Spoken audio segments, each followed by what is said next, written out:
Recycled beige. Right before I sold it, I'm like, we're doing recycled paint beige as our color.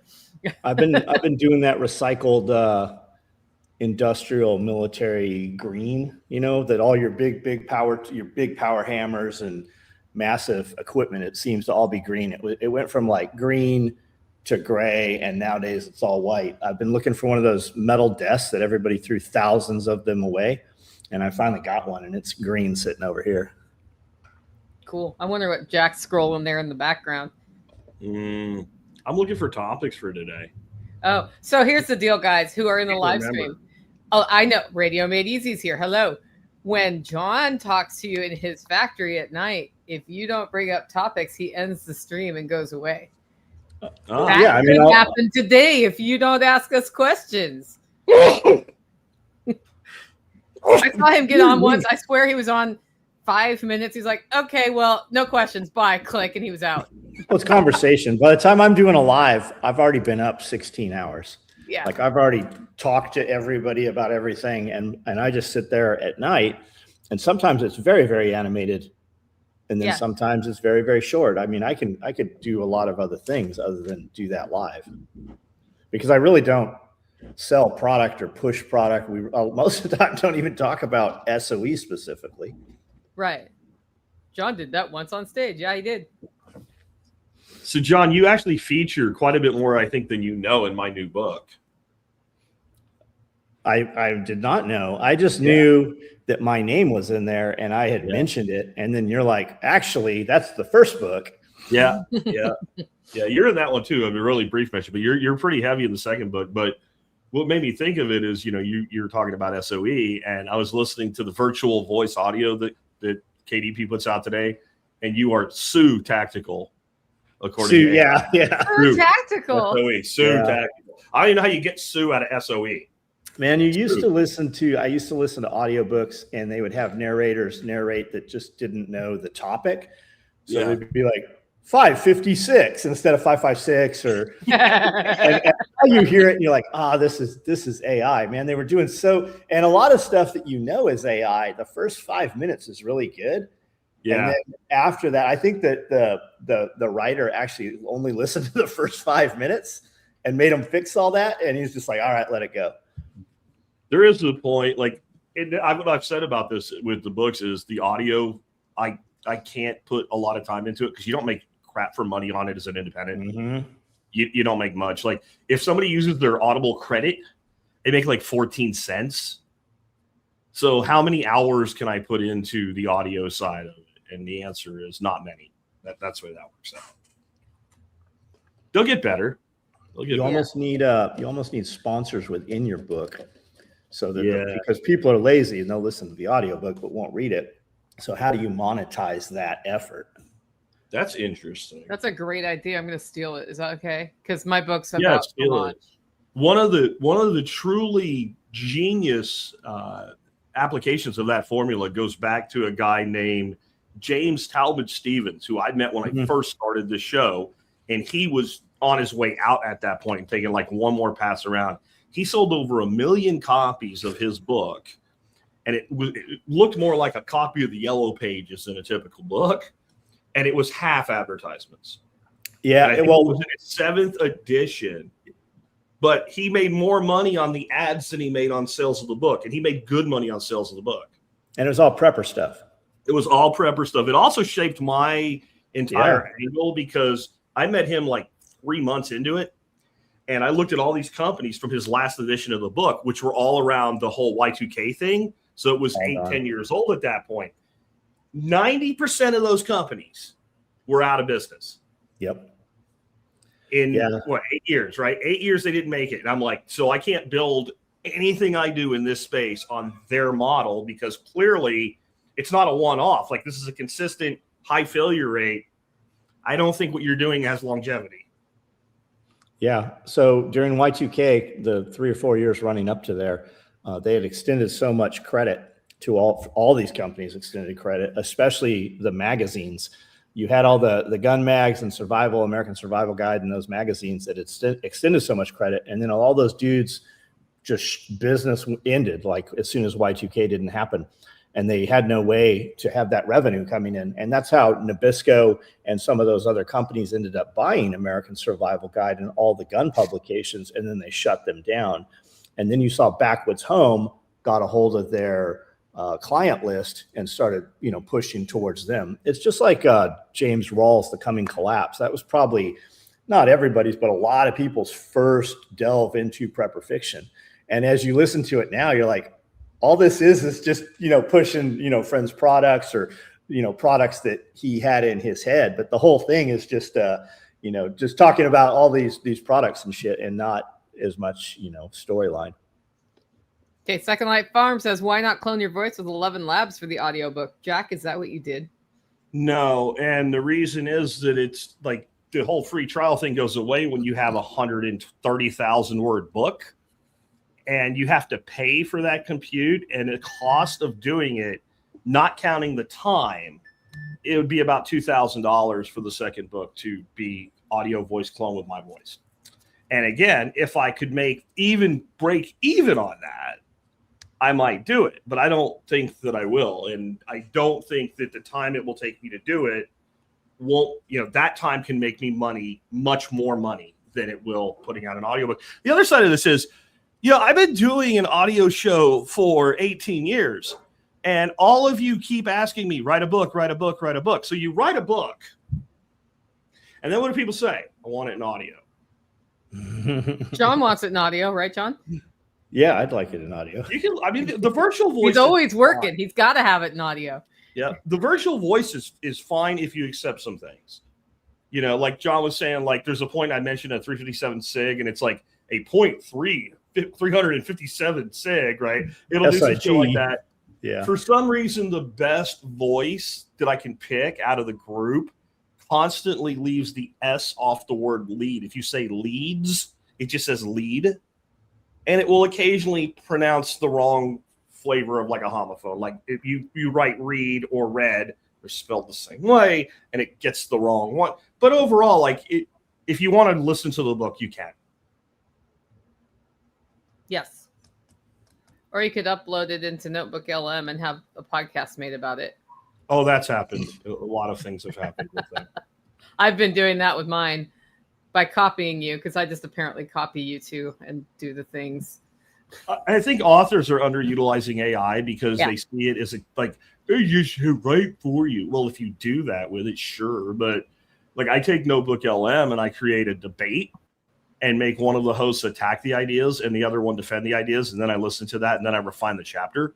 Like using AI as a critic is probably the best tool you have. Like your friends will never bluntly tell you, look, bro, your shit sucks. Right? They'll always try to soften it. AI, like if you tell it to be brutal, it's just like, okay, this is garbage. Nobody's going to read this. This is total crap. You screwed this up here. And then you have to decide if it's right, but at least you're focusing on things that you glossed over otherwise. And I think there's dozens of ways to use it that way. Yeah. That doesn't involve writing your book for you. Yeah. But there is so I created a creative writing assistant, and there's times where I'll get to a point and I'm like, you get that writer's block. I just don't know where to go from here. I know where I'm trying to get to. I know where I'm at, and I need to transition in this spot. And you can throw it in there and say, okay, give me 3 possible ways, 2 sentences that are 3 different versions of 2 sentences to go next. And then you read that and you're like, okay, click. And then you go do your own thing. You write your own stuff, but it unsticks you. And I don't see that as any different if I hired like some college students to come in and be my editorial staff. What the hell's the difference except that it's better and it costs less? Yeah. That's the way I see that. Jose is in the room and he's declared me married. Mrs. Nicole. That's a Southern thing, man. Mr. or Mrs. first name. Miss. Yes, Miss. But I'm just saying, like that was a weird thing for me when we moved to Florida when I was a little kid, because you called a Mr. by their last name or a Miss or a Mrs. by their last name. So it's Mrs. Smith, not Mrs. Danielle. Like that just was weird to me. Yeah. Okay, we got a question in from Kiri. Hi, Kiri. Good to see you on. I got to catch up with Kiri yesterday a little bit on the phone. Have any of you heard about folks growing crops in open air having problems this year? We are having a lot of field failures up here in Northwoods. All farmers using hoop houses are good. Is it big farm or is it gardens included in that? Is it something chemical wise, or you think it's something coming from the air? Obviously, you think it's something coming from the air. You think that it's insidious or it's crop overspray? Like, what do we think that is? I haven't heard about widespread failures here of open air versus covered. But people I know who are doing conventional versus organic are having more of an issue. So the conventional is failing more this year. That I can see because they're creating their own self-fulfilling prophecy there. Personally, I have never had a year as good as this year. Same. I mean, with no attention. Never had, like, I need to bring in the mango squash of the year. I've literally, honest to God, Nicole, got a Trombocino that the neck is, I cannot get my two hands around it. And it's about 4 foot long. And it's got a ball on the end the size of a basketball. I've got those Indian snake beans, which I never even get any until fall. Like, they survive the summer, and then in the fall, they start producing. I've got them hanging everywhere, freaking 4 foot, 5 foot long. I accidentally weeded mine. I've got freaking jalapenos this year that are like half the size of a beer can. Like, I have never had a year this good. I personally took it as like, this is the year that all the shit I've been doing, my soil just kind of kicked over. But I haven't heard that at all. So Kiri says all growing, small and large, weather and stunted growth are common across our area. I'm wondering if she's getting overspray somehow. Where are they at? Wisconsin. Oh, yeah. I'm wondering if it's like we've changed our herbicide in the area or something. I mean, you could go years without having a problem, and you just get a climatic shift in where the prevailing winds are coming from, and then somebody sprays on that day, and you've got glyphosate or atrazine or 2,4-D or whatever all over your shit. And that sounds like an herbicide reaction to me. Yeah. Yeah, stunted growth. Like, that's literally how herbicides kill, is they create like rapid unchecked growth that also is stunted. Like, the plant literally grows itself to death. Sounds an awful lot like cancer, doesn't it? Yeah, it does. Just saying, like, maybe we shouldn't be doing that shit, but maybe. I can tell you the food in Europe was amazing. They don't do that shit. Yeah, their food's great. Their air conditioning, however, not so good. That's true.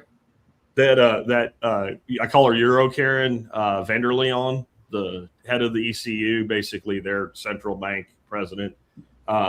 She put out this whole thing about, just set your thermostats if you do have air conditioning to like 78 or something, and open the windows and blah blah blah. And we at our office, we don't have air conditioning at all, and everybody. But it turned out that like she's on like floor 10, and then there's like a 14-story building they work in, and floors 10 through 14 all have fucking air conditioning. But all the heat rises that work for them on floors 1 through 9 have no air conditioning. So it's like nothing new at all under the sun, right? The air conditioning for me and not for thee. Yeah. And I find somebody proposed something, and I'm always the guy that says not everything's a conspiracy theory, but sometimes it is, right? And so like the thing that they floated is like Europe has like this huge social welfare system to which pensioners are just a drain.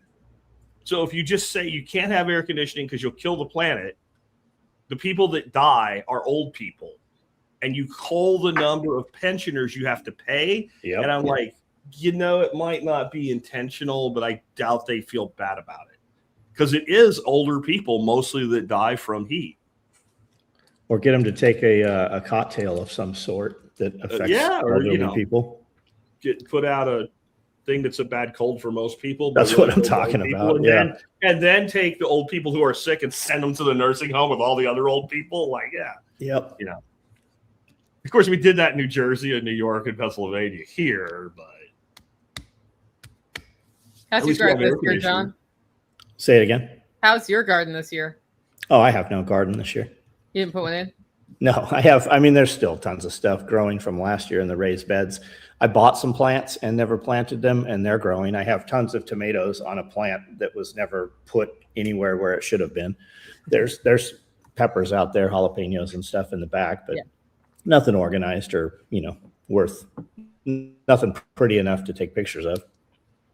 I have a much smaller garden this year because I couldn't physically do it earlier this year, and it actually has turned out better because of that. So that was okay. Next question. This is from Plumber Mickey. Who is the best referral for information on whole home solar? Power too far from new home site, and they want permission to go over 2 neighbors' hunting properties. So this is somebody who bought land who's wondering who to talk to in Tennessee. Oh, so I think you have an answer for that. Yeah.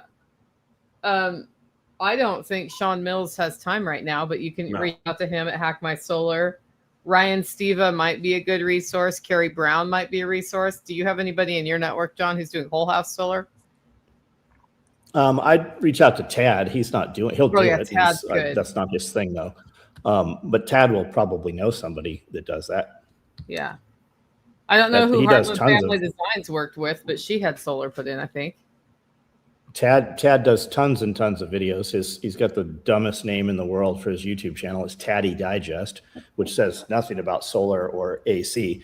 I tell him that all the time. But he puts out tons of content. Brandel films for him once a week. So the videos are good, and there's information is there for sure. Maybe Tim, Regenerative Orchards. I know he does a ton of stuff. He's doing that entire orchard over there at Tad's place, so he probably has a little insight into that as well. Cool. Mickey, hopefully that helps you get going. Heartland Family Design says, I'm having a ton of fungal issues. My mullein is actually flowering its first year. Tons of them are across the country. I think that's there's mullein everywhere right now. Everywhere has mullein. Harvest it and dry it. Amanda points it out all over the place. Yeah. It is apparently it grows everywhere except here. Yeah. I've really not seen it grow here at all. When we were just in Colorado, it was everywhere. I mean, places you're like, how is anything growing here? It's like, I am. Yeah, it's got that long shoot. Mullein loves no water and rocks. Yeah, that's where we're like blazing. I mean, it's cool up there, but still like blazing sun, like orange denuded dirt, pebbles and rocks, mullein. Yep. In riprap, in retention, rock and stuff. Yeah, sidewalk cracks, wherever. It's a honey badger plant. What I've seen different this year climatically here is when we had a fairly mild spring and early summer, it's now not mild anymore. It's hot. But we have humidity, and that is not normal for us this late in the year, and it's gross, and I protest. I want something done about it right now. This is bullshit. The one thing you get out of living in this place is that at least it's not humid. This is July, and it's still in the mode where, like, when you get out of a car, your glasses fog. Yeah, we have that going on. That's Arkansas. That's not Central Texas. No, this is wrong. I demand something be done. Well, it's because y'all are using your air conditioners and it's pumping humidity into the air, right? That's got to be what it is. And it's making all the people in France die, according to their whatever the hell. Our air conditioning is 100% making them die. How is our air conditioning making them die again, Jack? I don't know how it hurts them. I look down on the Europores now. Like, I didn't realize how bad you had it. I'm going to set my thermostat to 66 degrees today just to celebrate the fact that I have air conditioning while it's 101 out. And just don't you always have your thermostat? No, I usually keep it about 68. A lot of times it's actually more like 72, depending on. Like, we just had everything gone over, honestly, on the AC system, including, like, you will level the outside unit so it stops making that sound. There's nothing wrong with it. You will level the outside unit so it stops making that sound because I paid you for it, and it's not supposed to make that sound. And when they did all the stuff they did, we're honestly running the AC at, like, 74 now, and we're just as comfortable. It's what do they say? They say AC can only lower the inside temperature 8 degrees. Maybe it's, I have 8 in my head for some reason. 20? Which just tells me that you should always run your AC, because if I get my room to 60, in theory, by your equation, I should be able to lower it to 52 also. Yeah. I do believe in not like this thing where people like they leave their house and they set it on like 84 when they're gone. And then, you know, they set the automatic thermostats like an hour before they come home to drop it back down to whatever their comfort level is. I think this is insanity, because once you lose, and I don't know if you're in Pennsylvania or something, sure. But if you're like in the South, once you lose that house for the day and you have that internal temperature up in the 80s, it's going to be miserable until it's time to wake up tomorrow. You just can't get it back once you've lost it. Yeah. And depending on your system, you're going to get some humidity with the temperature changes as well. Yeah. Yeah. I mean, I do turn up in my other house, like from 72 to 78. If it's going to be days. Look, somebody says we're a week late for our first Tuesday. Yeah, that's not true. That's not true. You need a calendar, bro. Your calendar's broken. It was first Wednesday. Wednesday was the first. Yeah. We are a month late because of me. 100%. Well, John and I had a first Tuesday without you, Jack. Oh, I didn't know that. It's the best first Tuesday we've ever had in history. I see. I was like, well, let's go. He's like, sure. It was a fun chat. I'm glad you guys did. I didn't know that you did, but I'm glad. Yeah. Like that. I mean, why wouldn't we? I think you should. And it didn't make any sense to me. Like by the time I got back, it would have been like a third Tuesday. There was two, and we'll be back in 2 weeks. Yeah. Well, next time that happens, if I have more notice, I'll get a surprise person on that John doesn't know who it is. Yeah. Spirko replacement. We know it might be a Nicole replacement. I mean, you could go somewhere too, but I know it won't be a replacement. There'll never be an alternate for John, because John never leaves. He doesn't go anywhere, so he will always be here. He's always running that factory. I just opened StreamYard one time and he was just sitting there. Just wait until next week. Just 30 days. It just runs. John's the only person I know who runs a sweatshop that you have to put a sweater on to go inside of. We have a cold sweatshop. You have a cold sweatshop. I love that though. That's another example. Like John's like, I have a warehouse with the thermostat on 68. Like, yeah. We put a lot of insulation in. When we built it out, there was a lot of thought put into it. Like the downstairs main area, the garage is very, very undergunned on AC. But basically, we have a box inside a building that is, 65 feet by, 6,000 feet inside. And we have that insulation on that wall. There's an air barrier of 8 inches, and then there's the outside wall, which also has insulation. And then the ceiling to the upstairs, that's 12 inches, and we put sound abatement, but I had them double that. So there's twice as much sound abatement up there. So it's basic. The inside, we can have it at 65 degrees with 105 outside, turn the AC completely off and come back in Monday, and there's only a 5-degree gain. The garage is much hotter. Upstairs is much hotter, but that box, that manufacturing floor, it stays within 5 degrees in a couple days. And that tells you what insulation is worth in Tennessee right there. For sure. Yeah, absolutely. Yep. Okay. I've got a quick question about hydration. In Phoenix, temperature is supposed to be 115. What's the best hydration drink for this heat? I use Redmond's makes a pre-workout, and they make a electrolyte salt replacement that has caffeine. They make one without caffeine, and that seems to work really good. I know we've had guys come in just completely wrecked from being outside, and as soon as they take, immediately, it like completely changes them within less than a minute. You see the difference in them. I think you need as many gallons of gas as necessary to put in your car and get the fuck away from Phoenix. It's called Relight. It's Relight, and it's Redmond's, the Redmond salt. Yeah, that stuff's good. I don't think any of the like Gatorade-y things are necessarily where you should be going personally, because it's a bunch of crap. Also, habits are important. Like, what are you doing to stay hydrated by having regular intake of hydration? And how are you keeping the sun from hitting your skin directly when you're out there and stuff like that? So, But also what's happening is you're processing so much water that it's sucking vitamins out of you, and you need to think about how to get those back in. And then, of course, the salt. So salt is important. I would say, like, if I was dealing with that shit, I would be, if I have to be outside, I'm wearing a Camelback, because that way you're constantly rehydrating.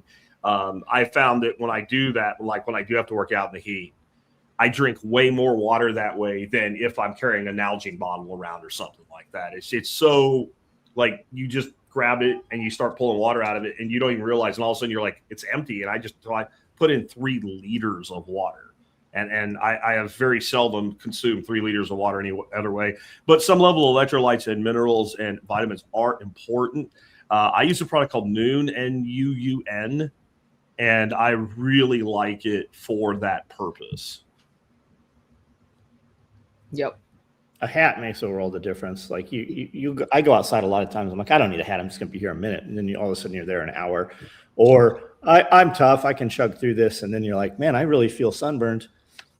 But yeah, dude, you got a lot of exposed dome, man. I wouldn't mess, like, when you burn yourself and your back peels, that's not fun. I cannot imagine, like, the top of your head burnt. That has to suck. I'm to the point where I need to just wear a helmet everywhere I go. I bump into so many things or cut myself, and I've had so many staples and sutures. My scalp's pretty thin. I really should just walk around with like a ProTech helmet or a bump helmet or something. I bet you could 3D print one. I was like, I could sew. I've got them. Yeah, you could probably put fans on them. Yeah, build in AC, John, like crayon holders. Yeah.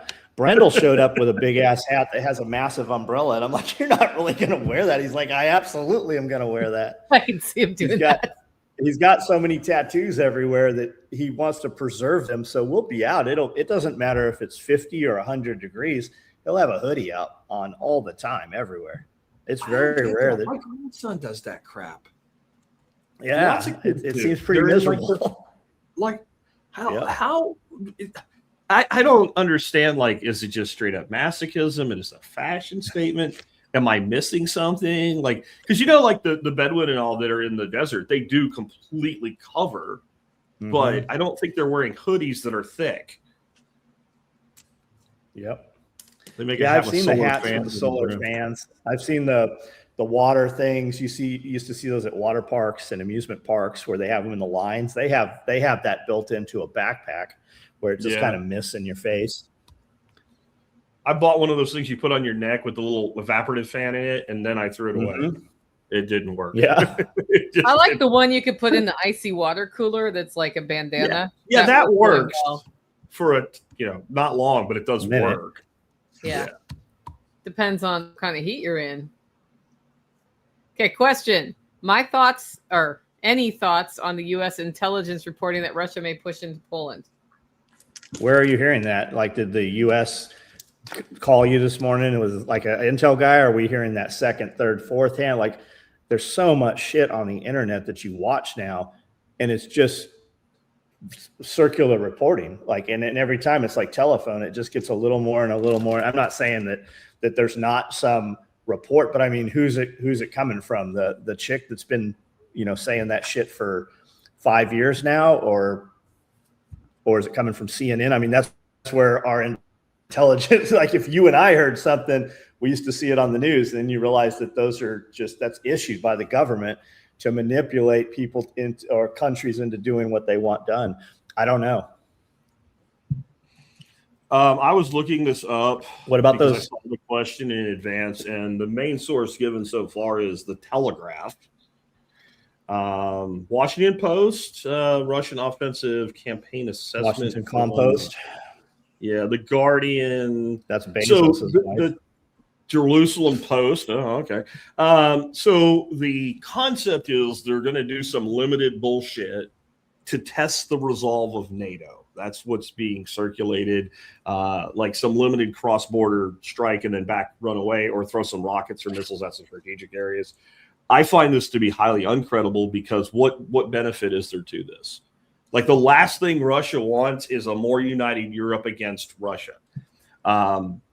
the country that's kind of like we're really not involved with the rest of these fuckers is Poland. Poland's kind of like we have our own shit, we do shit our own way, and I don't know, like it just Russia's not a stupid country, despite what the news says, and Putin tends to do things that benefit him. At least he tries to do that for himself.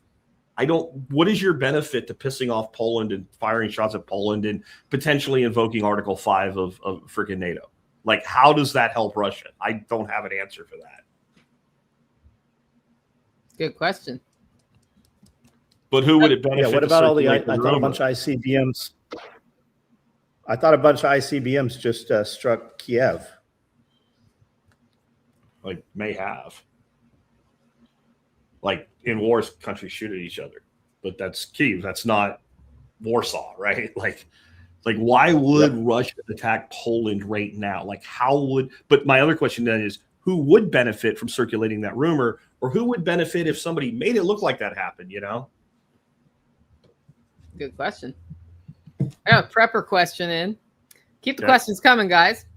Please. My area of Ontario used to be free of tornadoes, but that's changing. What should we know to prepare, and what's the difference between tornado fear and real day-to-day reality? I understand the second half of that. You're talking about Ontario in Canada, Ontario? I assume that's Canada. Yeah. Man, so they're getting tornadoes now. How do you prepare? What'd you say, John? I've never thought of Canada having tornadoes. Yeah. Yeah. I think I'm trying to what's the frequency of this? And it doesn't look like it's like, so we had a tornado or two, right? So like, is it really a thing? Like where I live, we have most years enough tornadoes to where you get kind of tired of tornado warnings, right? Like we live in true tornado alley. A lot of Tennessee is that way too. Tennessee actually has the largest number of people killed by tornadoes every year because it's such a daggone long east to west state. I bet you if you took the total number of tornadoes that occurred in Ontario and factored them in against the odds of actually being hit by one, that the odds would be so infinitesimally low that you would find something else to be concerned about. Though awareness is still a good idea. Basic tornado protocols are, where you live, you may actually have basements. If you go in a basement, you have like a 99% chance you're going to be okay. They always tell us to do that here in Texas. And what's the problem with that, Nicole? Go to the basement when you live in Texas? Stone. We don't have any. There's no basement. Like, it's not just where I live, right? Like, yeah. I have never seen a house with a basement in Texas. I'm sure some exist. Probably. But very uncommon. So the one good thing about northern states is usually you have some part of your home that's either below ground or partially below ground. That's your number one safety issue. We have thought about paying and having a professional installed tornado shelter put in, and that's something we might do in Ontario. I don't think you have enough frequency for that money to be spent that way. Yeah, he's saying they've gone from 0 a year in his area to about 3, and I don't know if they're category 1, 2, 3, 4, 5. Yeah, that's a big thing too, right? If they're not that you want to be outside in the middle of a little tornado, like you don't want to be in the middle of a tornado, but if you're just wondering basic tornado preparedness, have already scoped out in your house where you can go that doesn't have any windows. Yep. That's preferably doesn't have any exterior walls. Make sure it's stocked with food, water, some sort of radio comms in case you get stuck in there. And then have a weather radio or something that can alert you of when there's a risk. And then sanitation, by the way, in that room. My room's a bathroom, so it's got a flush, which is nice. Yeah. But that's the basic level. If the fear of tornadoes is your problem, I was just talking to Jack about this. Like the news has people we had Sonny Pazikas talking about sympathetic versus parasympathetic states. It's putting us in a constant state of fear, and reaction, which is sympathetic, which is not what you want to do. So addressing the mindset of fear of tornadoes is much more important. It doesn't mean go out there, as I said, in the middle of a tornado and be like, come and get me. But the reality is you're probably not going to get hit by a tornado. having some amount, like base level of preparedness is important. Communications is important. But if you're in constant fear of it, what are you missing in life? Yeah. While you're afraid of that all the time. It's like when you realize you're mortal and you're going to die and you go through that phase in your life where you're like afraid to die. If you never get past the afraid to die, you miss your life. And how sad is that? Well, it's the fight or flight. And when you're in that situation or that state, you cannot get rested. You cannot be restful. You do not have recovery of any kind. But you got to you have to dig down or you have to berm. Those are your two options in a storm like that. So you have to put something in and then berm it, or you have to dig down. And I don't know how it is where you're at. Here, we can build a block box that's metal reinforced with rebar. We can assemble. I mean, you can get storm a pack. They'll flat pack them. I think even you bolt them together, and it's a steel room.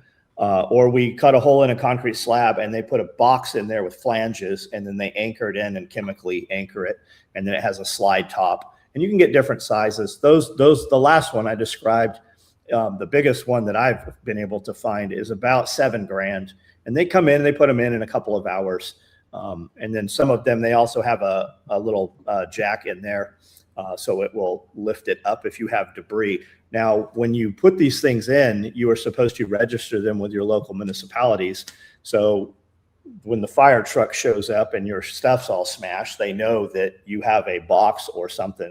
They know they're looking for survivors and not, bodies in that situation. And then they also go out to those areas typically first to see. So you just need to look into storm shelters. Look on Marketplace in your area. I don't know if you have that up in Canada, but if you look up storm shelter in Marketplace everywhere here, you'll see tons of options on what's available there. Home Depot and Lowe's even sells them and subs them out, and they come in and put them in. Yeah. I'm going to say this is overhyped bullshit, trying to scare people in Canada after doing like 2 minutes of research while John was talking. It's not a higher than normal season for tornadoes in Ontario right now. 2021 had 56. 2024 had 60. 2025 was a slower year with 19. Ontario is the tornado capital of Canada. Historically has, somewhere in the two digits, like somewhere around 40, 50 a year. All the tornadoes that have occurred this year were EF0 or EF1. The most hyped one was an EF1, was on the ground for 18 kilometers, so about 9 miles, and it did severe damage to 2 barn roofs and snapped several large trees. I don't mean to be all bravado or whatever. We call that Tuesday here. Like, that's like, that's just not, like, I think Nicole was dead on it. Like, this is another attempt to make you afraid of something so that you'll pay attention to what you're supposed to be afraid of instead of actually thinking for yourself and like asking questions like, what the fuck are you guys doing now? Right? Like anything to keep us from looking at them. And so tornadoes is as good a thing as any. So it's actually a much lower year than normal. The tornadoes are not any more severe than typical. And you probably are more likely to get killed by somebody dropping something off a building than by a tornado in Ontario. On the other hand, I mean, if you're trying to sell this to your wife and that's your sell for your badass gun room, I mean, more power to you. Build it. I mean, build it in a manner that it will withstand a storm. It will have some extra layer of security. If this is your forever house or whatever, I mean, more power to you, man. However you want to do it, you could have a lot of storage inside there, and a bunk bed, and a little portable shitter in there, and awesome. Yeah, I remember using that when Glenn Tate, who wrote the 299 Days books stuff, was part of our forum way early on. And he was like trying to get this bug out location at this lake with this cabin, and it was off grid. And he's trying to sell his wife on it. I'm like, stop saying bug out location. Tell her it's a vacation home. Yep. Right? The yuppies have vacation homes. It happens to be a bug out location too. You don't need to always say what it is, because a poured concrete shelter, not a bad thing to have for a lot of reasons. He just got a different wife, and she was completely on board with it. Yeah. He did eventually. Yeah. Can you find the South Texan tornado shelter sound like a great way to drown in a hurricane? It depends. Pumps. I mean, have it. build it into the side. We actually above ground dome.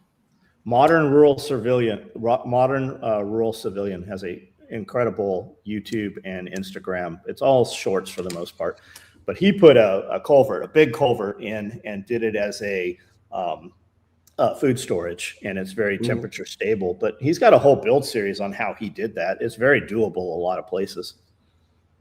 Our number one way people go down here actually isn't in the ground.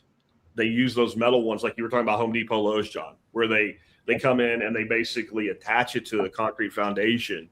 And there was one of those they use this for marketing, because I would too if I sold that stuff. But it was an F5 that hit somewhere in Oklahoma.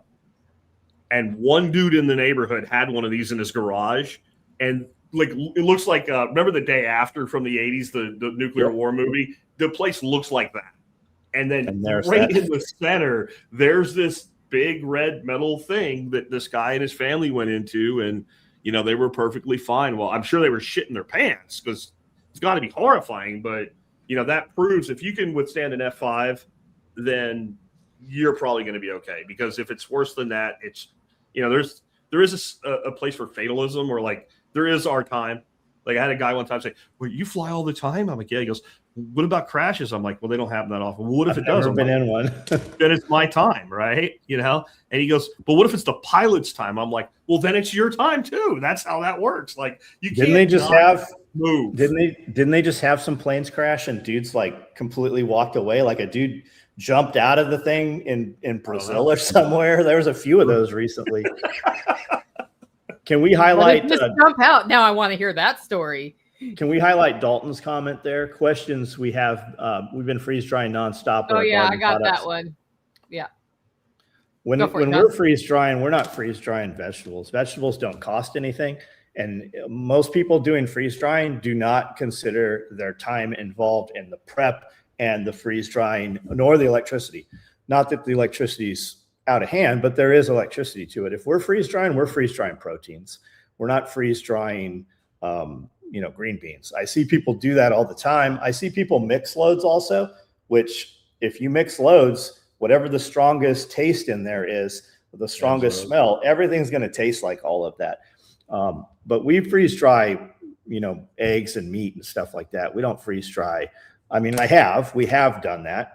But if you take your time involved, especially any of our people's time, the time to chop up and put strawberries in a freeze dryer, it costs way. I can buy them cheaper than pay the labor to have it done in my kitchen here.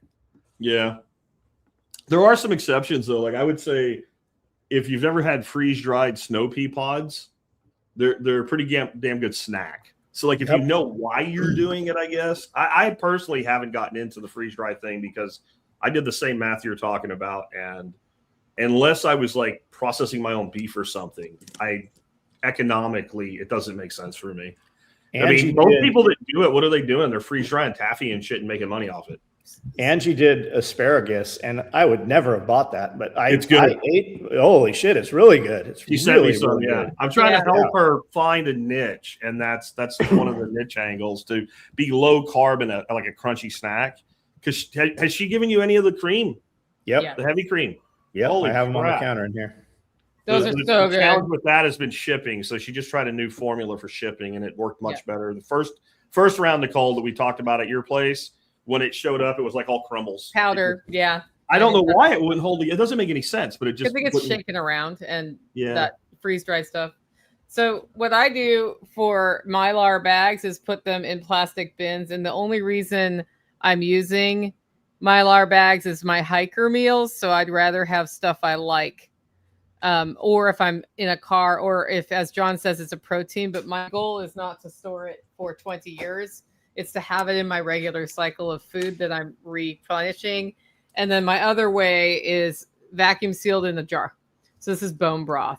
Okay, cool. Like John, I do freeze dry some vegetables that I could take afterwards and turn into a meal, but I don't just use that as my method to store broccoli for the winter, because I could just as easily throw it in the freezer. It's going to taste just as good, and there's no point in doing all that work and using all of that power unless I don't have a way to put it in my freezer, and then I'm storing more than we can really eat here. Yeah. You guys need to check that too. Everybody buys stuff and then puts it in a room that they don't frequently go to, or puts it in a closet somewhere. You will have mice. Like the Mylar protects the food. You have to protect the Mylar. The bucket is to protect the Mylar. The Mylar is to contain the food and keep the, the oxygen level low, or however you're doing it with displacement of, nitrogen or whatever. You will, I promise you. You live, I've never had a mouse. I've never seen a mouse. You will have mice show up eventually. And if you're not constantly looking at that, it's too late. By the time you see a mouse dropping, they're in that shit. Like they're in there, and you better plan for it. Once they figure out that there's shit in there, mouses are smarter than you think they are. Like somehow they circulate like a memo and like, hey, the shiny bag has good stuff in it. And once they get in one, they're going to get in it all. Yep. We have gone to like all of our feed we keep in garbage cans, like for our birds and shit, because once they figure out to chew a little hole in the bottom, then it's on. Yeah, we keep them in those brute force Rubbermaid containers. We keep all of our bags of feed at each location where we're feeding. We've had mice get in there last year, finally chewed through that. And once we took and patched it up with hardware cloth and 2-part epoxy. But you gotta control those mice. By the time they're chewing on shit, there's hundreds, if not thousands of them. Mm. And you don't know it. You just think they're not there. I promise you they're there. Yeah, and they can eat through your plastic bins. Like I keep my plastic bins where the mice aren't, and they're in a regular rotation, so I can keep an eye on things. If I was trying to keep them from mice, I would do metal of some sort. But even a metal garbage bin, that lid's got to go all the way on. Yeah, but they don't get through galvanized. No, it doesn't work. That's got to hurt trying to do that. Yeah.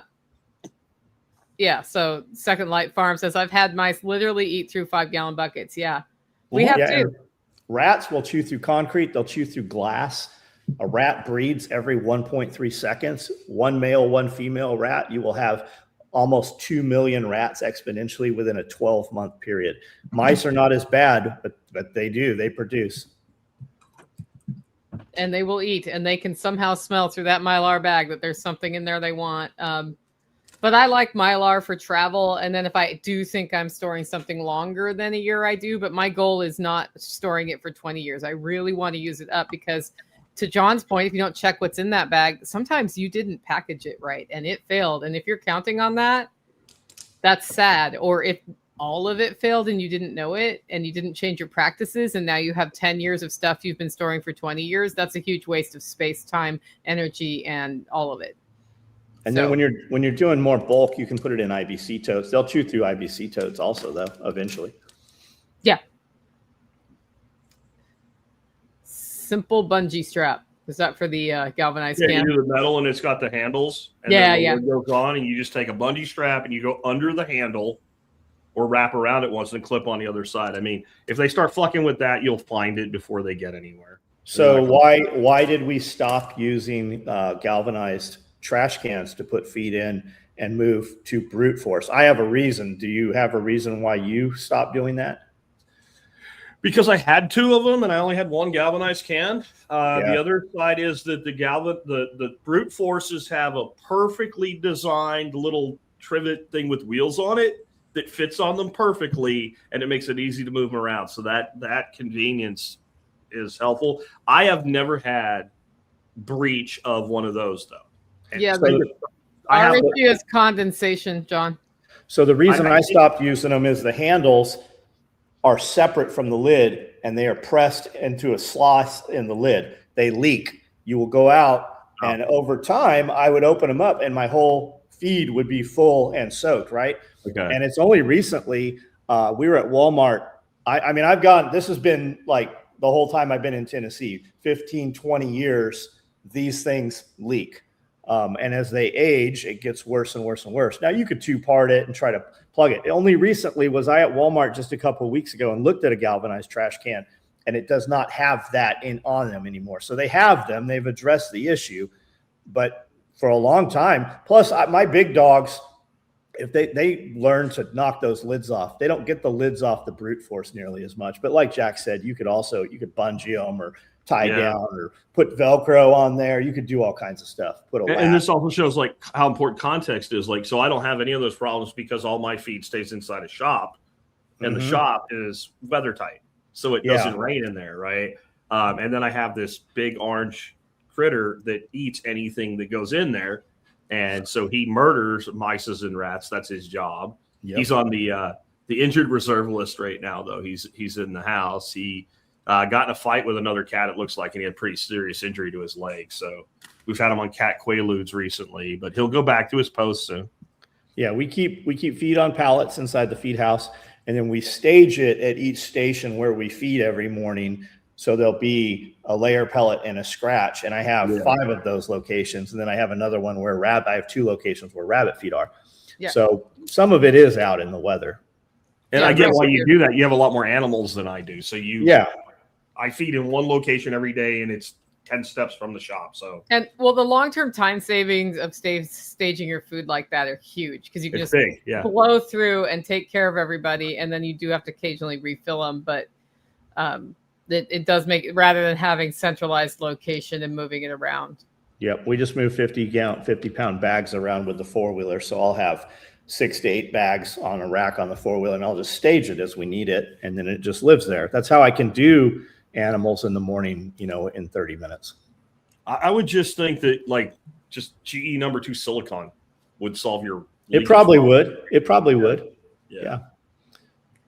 But for so long, do any of you have long form content on rodents? I don't. I'm sure I do, but we never cataloged any of that. I just talked to a camera and it went up every day. I don't know what you want to know about rodents, like prevention. What you have a couple options. You can get a lot of things that eat those, and then you have other things you have to feed and prevent from breeding, or you can use poison, and then your other things that will also eat poison are affected by that. So handle that shit before it gets to a point where it's a problem. We did have to use poison, but what we did is we got the traps. You'll see them, not traps, they're bait stations. You'll see them when you go to a mall or something. They'll be sitting outside there, and they use 2 keys like a nuclear code launcher to open them. And then we put them where the kind of animals you would be worried about, your cat, your dog, whatever, is unlikely to get, which is also a great place for rodents. So like if you had a shelf up against the back of a wall with a bunch of crap in front of it, they like to run along that back wall. So setting it back there is going to get them exposure to it. My concern was, so what happens when the rat eats the poison? Yep. And then the rat dies. And then the animal finds the rat and eats the rat. And the answer to that was, unless they're going to live on them, it's not going to be a problem. The active agent in the toxin that we use is actually a medication called heparin, which is something to keep your blood. It's a blood thinner. And by exceeding it, basically they bleed to death internally. And the amount necessary to kill a rat is very, very tiny compared to, let's say, a 50-pound dog or something like that. And then I also kind of figured out that they don't really have a lot of interest in eating them once they're dead like that, because they kind of mummify, I guess is the way they look when you find them. The dog would throw them around but not eat them. So I don't know. It's like a jerky toy at that point. Yeah. And we only had to do it for like 2 months. And then what I did is I monitored the bait stations. And like when I first put them out, like the bait was gone in 2 days. And then the bait was gone in 2 weeks. And then a month would go by and they are still bait with no. So then we just stopped doing it. So we only did it when we had a critical period. And that was in the handoff from one cat enforcer to another cat enforcer. Yeah. Died, and we didn't replace him. And you didn't realize how effective he was until he was gone. Yeah. So there's a cat cycle here that we've just been on. And when my best mouser retired, which was about a year or 2 before he died, we had the worst year of mice and rats I've ever experienced in 19 years on this homestead. And I didn't know why. I was like, why all of a sudden? And then I realized you other 2 aren't out there killing mice. You're like hanging out in my house. Yeah. Sleeping. Our latest bottle baby kitten is actually a really good mouser. So that's good. And she's also a good chipmunker. So I think one of the things that works for me really well is the feed is impossible to get. And then where I do feed is basically out in the open. So any critters that want to partake in that feed, they have to run the gauntlet of being out in the open. So what I just use a cheap one of those folding like tables you get at Lowe's or Home Depot, like that we use for the washing stations and all. And we put the feed under there so that when it rains, it doesn't ruin it. And that gives them some shade and all, but there's no cover where we set that. So critters have to go through a field in the open, and they're much more likely to get eaten by a dog, eaten by a cat, eaten by a hawk. And they also know that, so they're a lot less likely to do it. So we're not feeding them and refortifying them when we do that. And then I also feed really early in the morning. And my hope is by the end of the day, the feeders are empty. So then there's not that nocturnal feeding going on. And we take all the crumbs now that are in the bottom of the pellet feed, and that goes in the worm farms. So instead of leaving that dust there because rats and mice will eat it, and the ducks never will. Mm-hmm. It will just build up into a pile that deep and they won't do it. We feed it to the worms and turn it into compost. So there's not a lot of feed for them to get. I think that's like one of your things you can do is make it not friendly to them.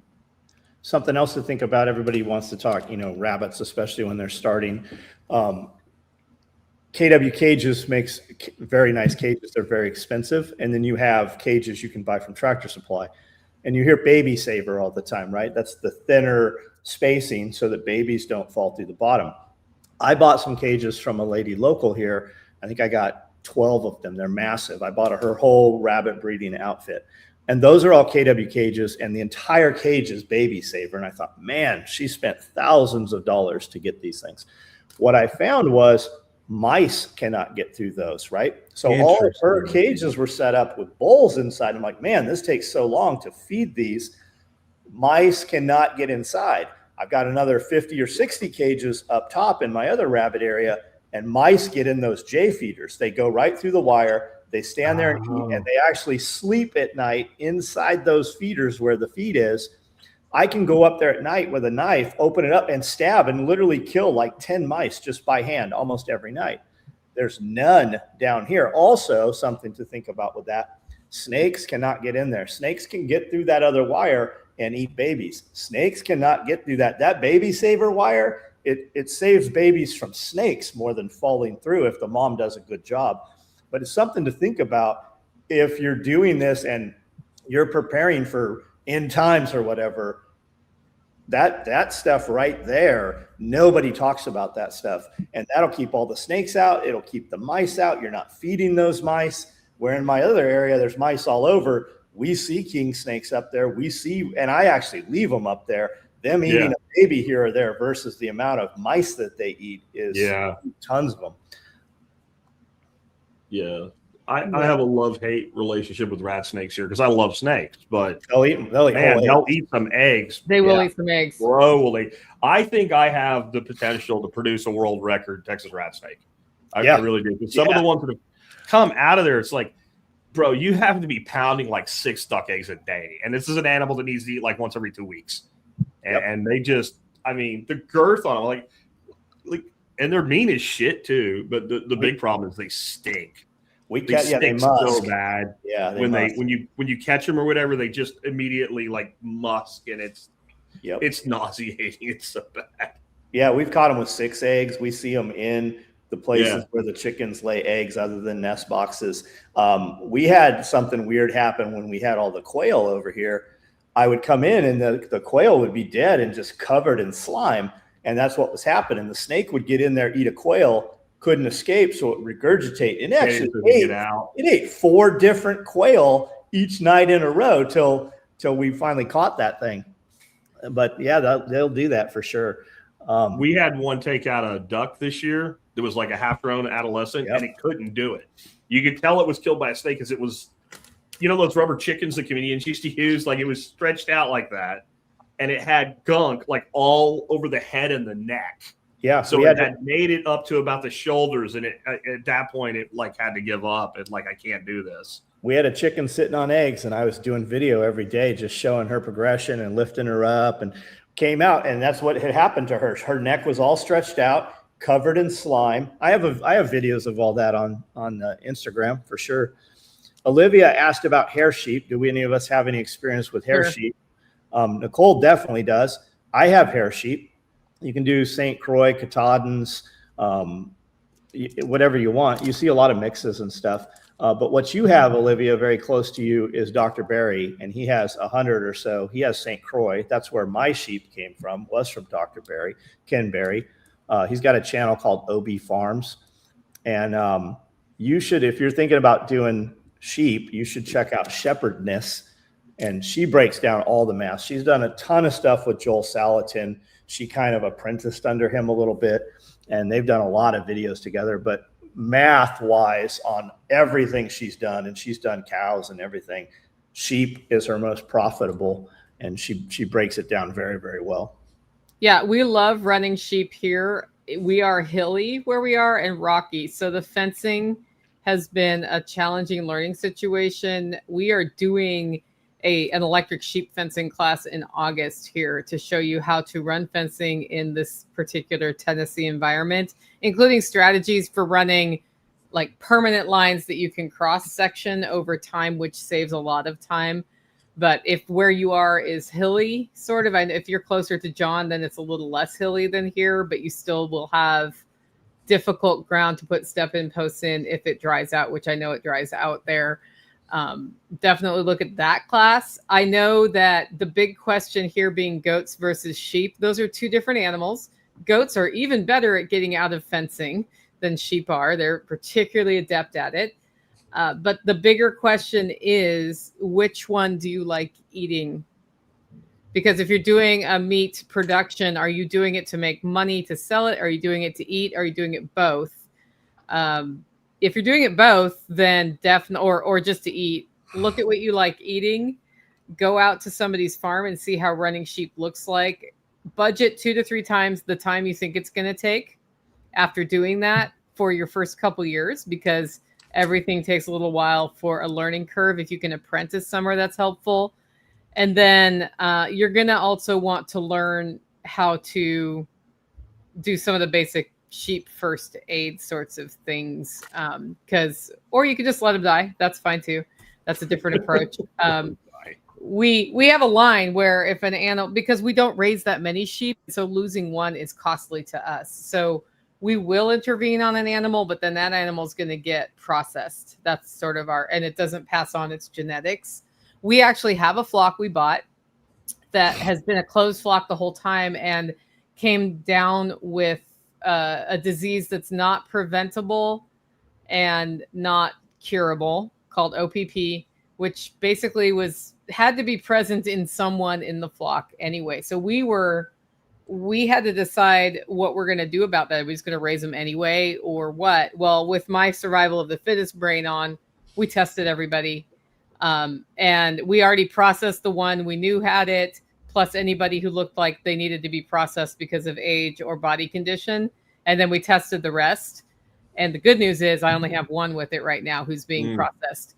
But that, like knowing some of those things is helpful. But also if you're getting animals, we were super lucky to discover we had it in our existing flock, which I've been like, no vaccines, nothing, just rotating and keeping them. I was about to bring in new genetics and I had the other animals in quarantine, and then there was a symptom, tested her, she was positive. So now I have 2 flocks, but I didn't mix the new ones with the ones who might have it. So also learning how to do testing. I learned how to do jugular blood draws this month so that I can pull the blood for the testing from my own sheep and not pay $30 to $50 an animal for a vet to do it. So that's probably more of a brain dump than you wanted. I will say this. We love what they do for pasture rehabilitation on our rotation. Spending more to source genetically strong animals like Dr. Barry's, if he's selling any, is totally worth it. And finding other sources to mix different bloodlines over time for genetic strength is helpful. John's sheep that are there at this point, he's been doing survival of the fittest, are going to be really strong genetically, I assume. And learning how to integrate it into your cooking is important if you don't already cook lamb. So just learning how to cook lamb is important. Like if you don't like medium rare, then don't do it. Yeah, she's got the property for it. She's got an actual Sweet. farm they just bought. Oh, awesome. Just know that once you start putting animals on your property, things like travel get a lot harder to do. She knows she's a horse person, so caring for sheep is nothing. Horses try to kill themselves every time you turn around. Yeah. They are delicious. That one I took half of from your place, John. We cooked that leg here. Nicole stuffed it full of garlic. It was one of the best things I've ever eaten. Yep. There cannot be too much garlic in a leg of lamb. No, there's no way to do too much garlic, and you really got to try to use too much rosemary. You can't. You got to try. As Jack said, check out Greg Judy also. Shepherdness spent a lot of time with him and doing videos and stuff with him also. She's got it all in a package that's very, very present. Like if you wanted to start a sheep business, like any agriculture business, I would start there. Salatin's got everything, but she has it presented like as. Yeah, I really like her channel. Double star that recommendation, John. We've learned a ton from her. Okay, here's a question where my answer before showing you the question is why not both? Jack, you want to read that question for me?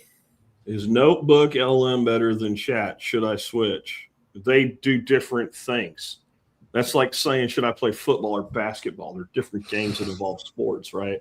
So what I would say you might want to do, because this is what I've done, is upgrade Gemini to where you get more power out of Notebook, and then maybe Gemini is your alternative to ChatGPT. But Notebook LM is a very specific tool for a very specific purpose, and it doesn't do a lot of the things that a ChatGPT or a Gemini or a Grok or Claude would. So you could have chats with Notebook, but it's more like I put this material in and I'm asking about this material that I put in. So Notebook makes some really great like podcasts using AI voices, and there's a lot of different ways to use it. It also is great for building things like presentation decks, review decks, things like that, or infographics and things like that. But it just isn't, it's not the tool that an LLM is, but it does have a really slick integration with Gemini. My philosophy's been try them all and find out what they're good at and use what they're good at. Yeah. To me, like Gemini, I get better results from. GPT, I can customize easier. Notebook, I can do things with that neither do. I used to use Midjourney for graphics, and since right about the time of your workshop, when ChatGPT integrated their new graphics tool, done. Like that's it. It's everything that was good about Google and everything that was good about Midjourney in one place. And I think that's something that's going to happen for a long time now. Like you're going to have this methodology you use and this combination of tools you use, and then somebody is going to be like, you know what we should do? We should make our thing work the way that thing does, plus what we do good, and people are going to consolidate. And I think you're going to see a very similar pattern to what happened with search in the 90s, right? Like remember Lycos, Alta Vista, Ask Jeeves, right? And we ended up with Google, and then maybe some privacy niche stuff, right? And then Microsoft changing its name every 5 minutes, Bing, MS Search, whatever. Alta Vista was the one until Google placed them. Yeah, Alta Vista was probably the best results. And there was one called Dogpile. And in the early days, Dogpile was really useful because it was a search aggregator, and it would search like all of the 10 top search engines and then aggregate the results. But that's when it was hard to find things, right? You're talking like 1998, you know? And some of these little ones like Hotpot, Lycos, et cetera, they weren't so little. They had freaking Super Bowl commercials. Lycos had a Super Bowl commercial. Ask Jeeves had a. Does anybody even know? Do these things even exist? I haven't even checked. And I think we're going to see that with AI. Maybe you'll have more players in the end, but I think there's going to be a lot of consolidation. And I think that's why everybody's working so hard to build the installed base, because once somebody really likes a tool, it's very hard to get them to move. It's hard to get somebody to switch bank accounts. Like getting somebody to switch something that has a lot of data plugged into it already, that's tough. Yeah. And I think that's the big battle right now, is to try to get that installed base and make as much of it as you can immovable. And then there's people that take our approach, Nicole. We're like, do you use Notebook? Yeah. Do you use Gemini? Yeah. Do you use Grok? Yeah. Do you use Claude? Yeah. Do you use GPT? But I think we're 1% of the users that move around like that. When I'm on Google, just looking for whatever it is I'm looking for, the first almost half the page is paid ads. Like if I'm looking for a restaurant, fine dining near me, the first 4 things aren't anywhere near me. It's just there because somebody paid for it. But then I go, when I don't find the result that I want, or I think there's something more, I use the little AI, the Gemini thing up there, and it gives me a completely different set of answers. I've recently been looking for some large sewing machines that really don't exist, many of them. And when I asked a Gemini, you see it search through Facebook, X, Marketplace. It searches all of them and it finds them. And I'm like, now which one is closest to me? And show me photo. Like it does all of that shit. You just have to, and if it doesn't give you the answer, ask it backwards. Like the answer is in that thing. That's good advice. Ask it backwards. For real. This is what's going to happen. You're going to use it whether you plan to use it or not, because what John's saying, like it's going to be integrated into everything. When you go to YouTube and run a search right now, you're only getting so much of like an algorithmic AI component to it, but you're going to get to a point where like when you're looking for something on YouTube, you're going to be able to have a tool curate the videos you see instead of just be like, here's all the ones we say are good because people watch them. AI is being integrated into your phones. It's being integrated. It will be integrated into things like appliances and shit in the future. Like that was always the dream, is to like when the, of course it gets abused, right? So like there's this thing with HP printers where you have this automatic ink. And if you cancel it, the ink that's already in your printer stops working. Do you know about this? Yep. Yeah. Like you have this ink subscription and it's got a chip in it and your computer's networked. So then you say, well, I want to switch to buying my ink one off, and you have like a half full reservoir. It's like, sucks to be you. And it just won't work. And so you're going to have AI doing shit like that. Like you'll get on the subscription to have certain things replaced. And then if you cancel it, then what you have won't work because it's a subscription. But it's going to be everywhere. And if you don't, that's why I'm so big on learning to use it. If you don't learn to use it, it's going to use you, and people are going to use it to use you. And so you need to be cognizant of what's going on. And I think we're getting to where it's harder to detect if it's AI or not, but people that have been using it for 3 or 4 years, we can still detect it instantly. I mean, the second, like you don't even read it. Like you just like, I see the footprint. Remember in the Matrix, the one dude that was like, I don't even see code anymore. I see like blonde, brunette, redhead. Like, I don't remember which guy that was. I think it was the one that ended up being a turncoat, but that's kind of how it is. Like you just look at the content and you go AI instantly. And that's not necessarily bad, but at least so you know what you're evaluating. Like if you want to see bad AI content, go to LinkedIn. Just go to LinkedIn and start scrolling a feed. And like every other post is like just complete garbage. And most of them are posts about how to use AI so you don't create garbage. And the post itself is AI garbage about not using AI to make garbage. Somebody took a course and it told them to do that every day to build their following on LinkedIn. Yeah. And to this question, Tori, which should you pay a subscription for? I don't know. Which is moving you forward? That's like a you thing. GPT subscription for the moment. Well, we should put that back up. Sorry. Here it is. Okay. Cancel GPT. Are Claude and Gemini subscriptions a good idea? Like, again, like, what do you want to do? Like, Claude seems like people that want to format things and code things seem to love Claude. People that want a general purpose tool seem to prefer GPT. People that want larger spreads of accuracy and research and deep think seem to really like Gemini. So like, what are you doing? Like if you said to me, what router should I buy, or what router table should I buy for woodworking? What are you doing?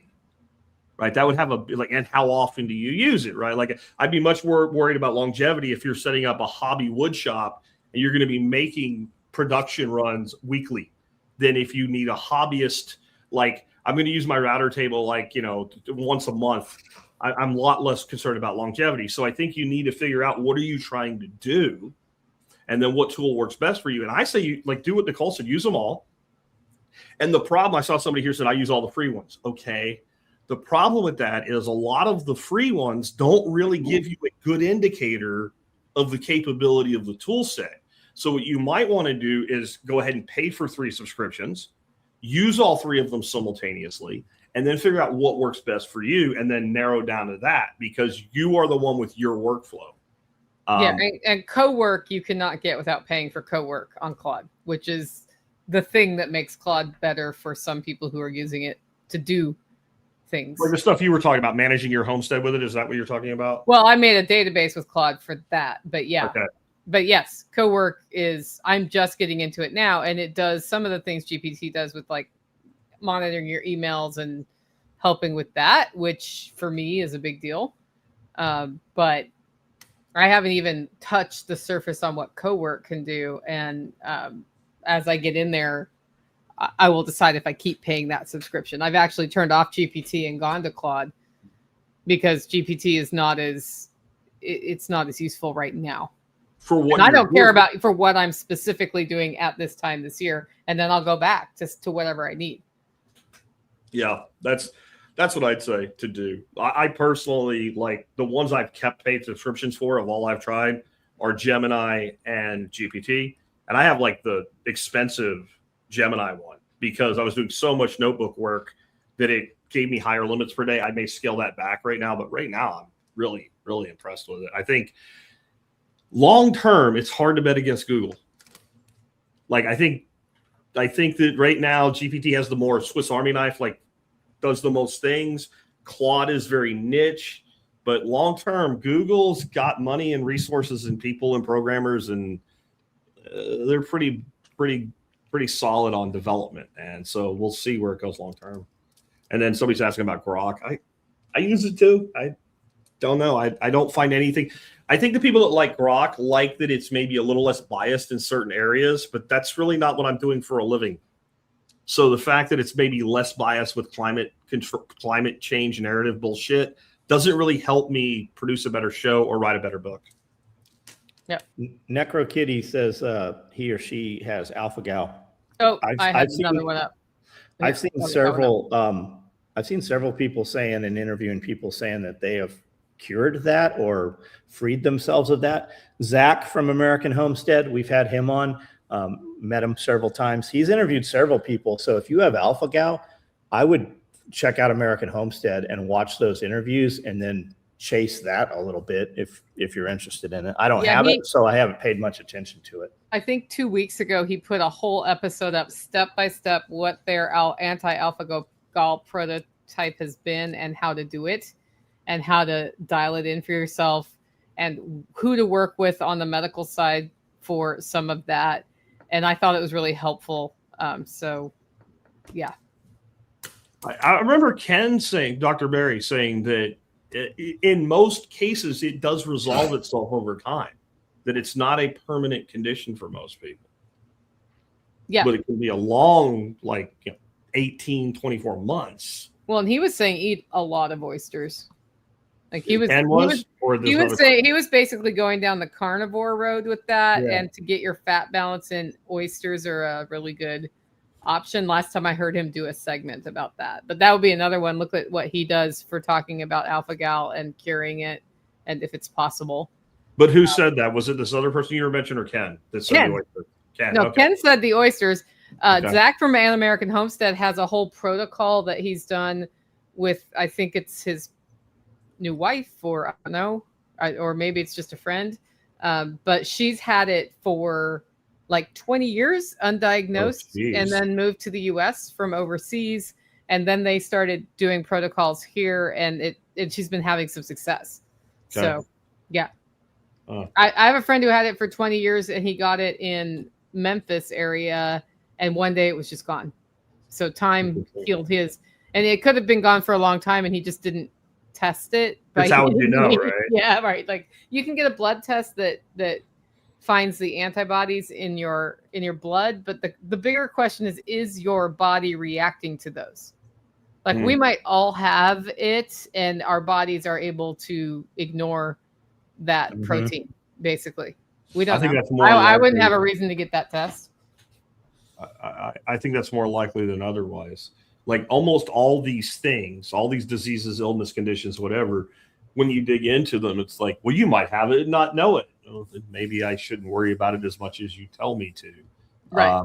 There was a new thing that's a tick-borne illness. I can't remember what it's called now, and it's new and it's deadly and whatever. Like, well, the first known occurrence of it was in the 1950s, so it's not new.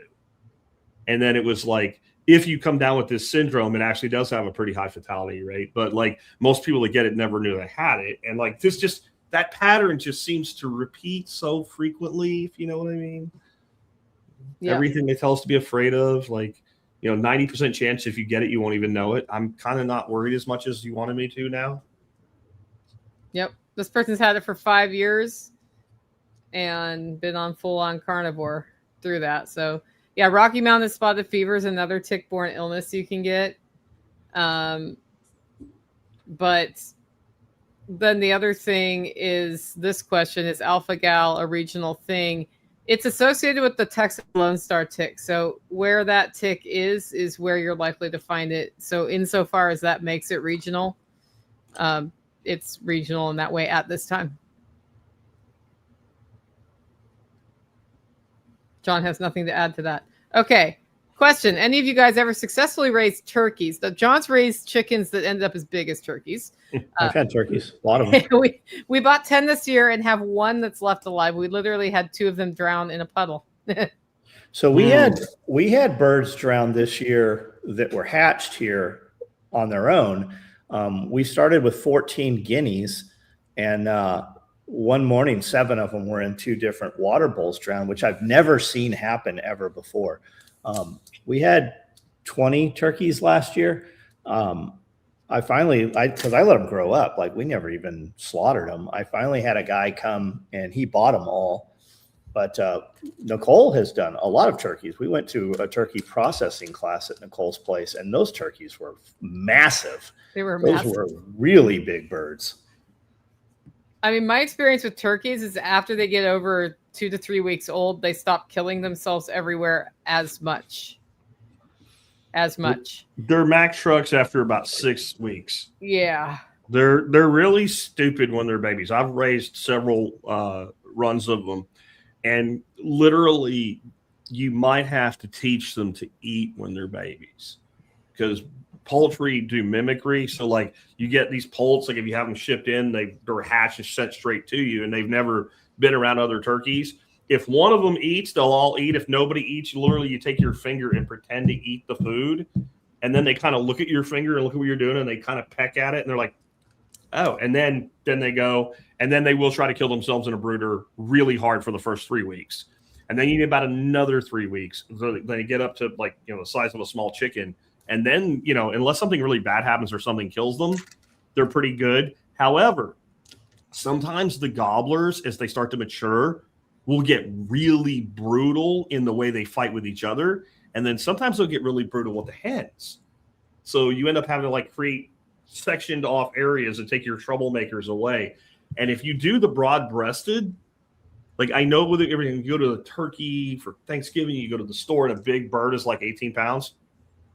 You raise those things 6 to 7 months, they're big. Like over 30 pounds big. My biggest tom I ever raised, the carcass weight. So I'm talking, just the carcass, 54 pounds. One breast cutlet that came off that, 11 pounds on one side and like 9.5 on the other. They actually have like a right-handed, left-handed thing going on. So like you got a half a breast that's the size of like a small brisket. And so to me, they are some of the best and easiest meat you will ever raise. You just got to get them past there. And then the other thing is, it's great to raise these really big birds, but there is a point where they will start plowing through so much freaking feed that you'll never get your money back. And cutting bait around probably your gobblers, your biggest live weight around 40 pounds, which is going to give you about a 30-pound bird. And that'll put your hens in like the 28-pound live range. So you're still looking at like an 18 to 20-pound hen. They're plenty big. And if you let them get bigger than that, you have to cut them up. They won't fit in an oven. So same with the Cornish cross. Like we kept them as pets. We let them go a year. Yeah. We had dead weight 24 pounds on a Cornish cross. Yeah, I had two that would get upside down like a tortoise, to turn them over. And I'm like, oh man, he's finally dead. And I just bump him with my toe, turn him over, and he just go running away. But with turkeys, I keep baby turkeys. I get them the same time I get chickens. So they're in the brooder together. So maybe I've never had a problem with them learning to eat. And then we keep them inside for a couple of weeks, and then we put them in a tractor outside, which is caged in so they have protection. I've kept turkeys that were 2 and 3 years old. Every time I've had a really, really big turkey die, it's always with a thunder and lightning storm. I don't know if they get struck or they just, I don't know if that thing about them looking up there, their heart just stops, but I come out after a massive storm and that big, beautiful bird is just dead. We've had that happen with royal palms. I've had it happen with the big white ones, the ones with the big, blue, beautiful heads, all the heritage birds. And every time we've lost one of those big toms, it's always right after a thunderstorm.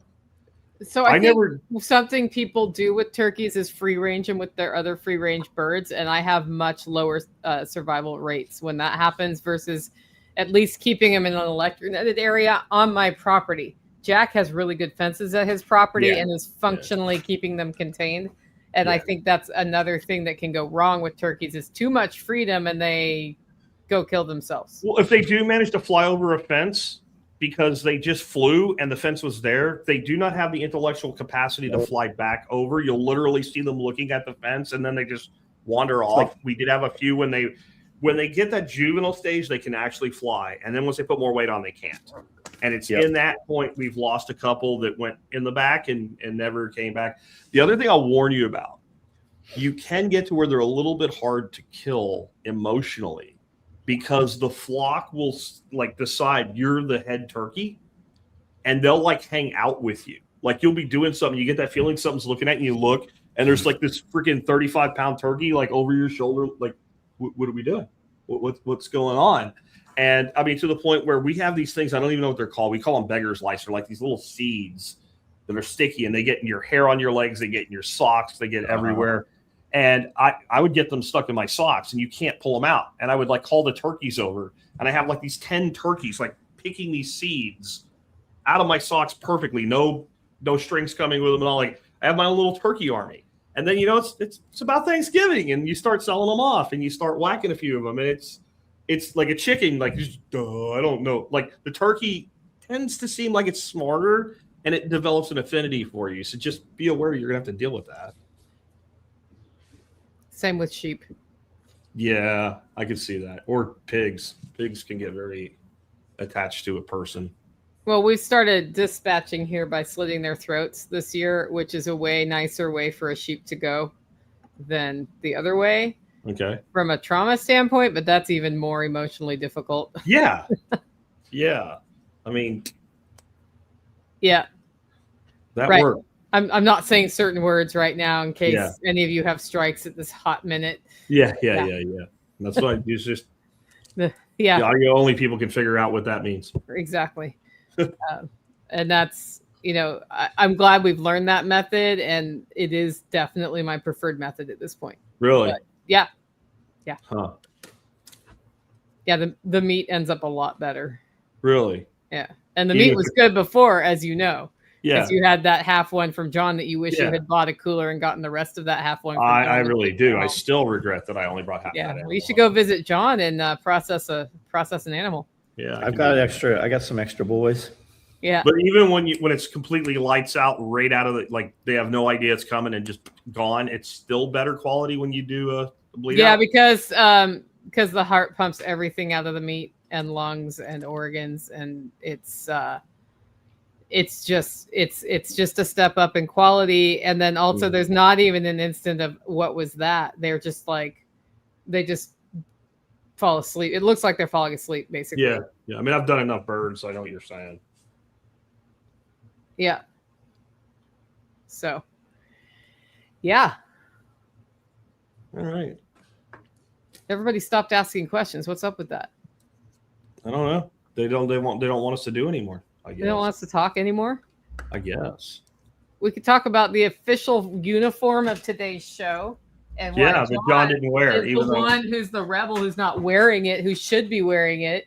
Well, you guys got those shipped to you a little later than I realized had happened. So that shirt is 2 weeks ago. You guys got like 3 weeks worth of shirts all at once, right? Yeah. I love them. I just got two. Just like a couple of days ago, I got two. Well, we didn't send you the pink and TIFF blue. The pink and blue one. We didn't think you'd wear it. No, I got this, and I got the one you're wearing. Yeah. Yeah, we reran these. This is like we almost never rerun a shirt. We've rerun this shirt 4 times. People love that shirt. I love this Every shirt. time I wear it, they're like, "Oh, that's a great shirt," and then they read it. And then little old ladies want to talk to you about how their son works for the post office. Yeah, I think the one you need to rerun, John, is the 2 actually, the Constitutional one, and the Second Amendment one. All right. The look of those shirts, not just the content. These like those shirts look freaking smart, man. They just look good. Yeah. They're a good fashion play. Plus, they're good content. We're gonna redo the pine tree flag. The pine flags all. Yep. That's fun. All right. Well, it looks like questions have stopped, and I don't feel like debating the finer points of the empty mall in DC this weekend. Yeah. Do any of you? No, I don't know what we're even talking about. Oh, there was a big 250th celebration in DC that was not well attended. Wasn't there a storm or something? They were pushing people out or something.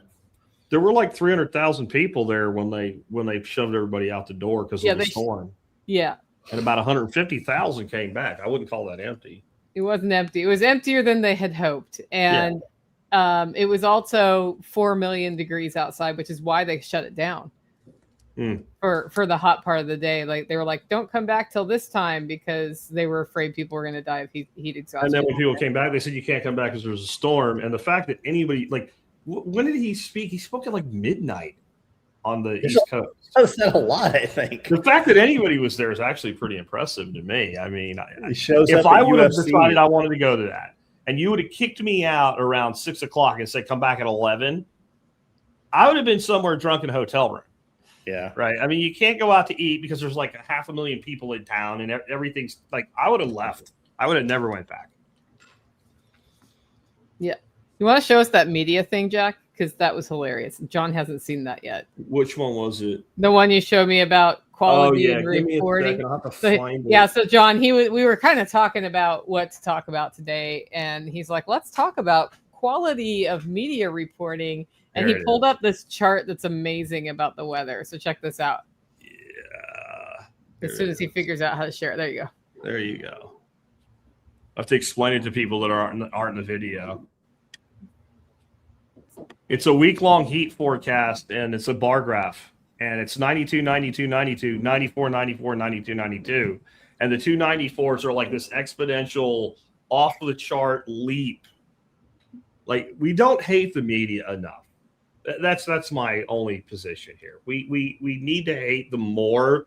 They are worthy of our contempt and hatred because of shit like that. They need to turn it into something more than it is so that you will pay attention to it. Yeah.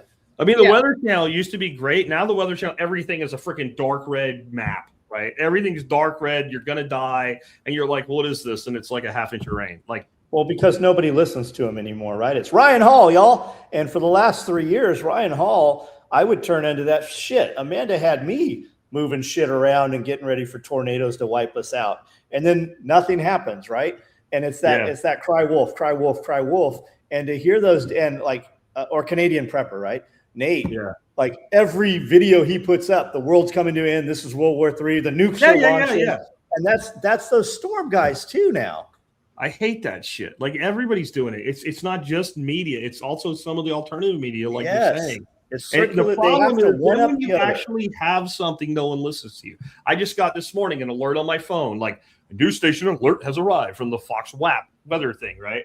And like deadly heat on tap for Texas. And I open it up and it's gonna be 91 in Texas. That sounds nice. In July. That sounds really nice. That sounds typical. Like normal. It made it sound like this huge, heat dome bubble was coming to murder everybody.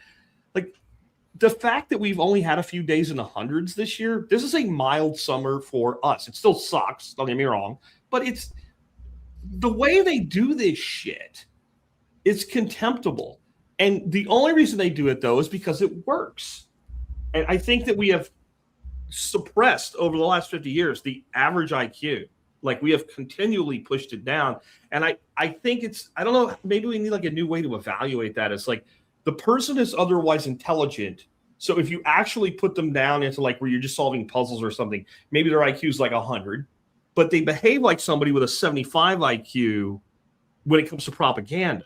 Like they have been so conditioned to believe something because it's on a screen or because some perceived authority figure, they just take all their actual capability of independent thought and they just turn it off, like willingly, is what it seems like to me. Because this shit shouldn't work. When you put up a graph that shows the difference between 92 and 94 looking like it's 100-degree rise in temperature, it's not even significantly different.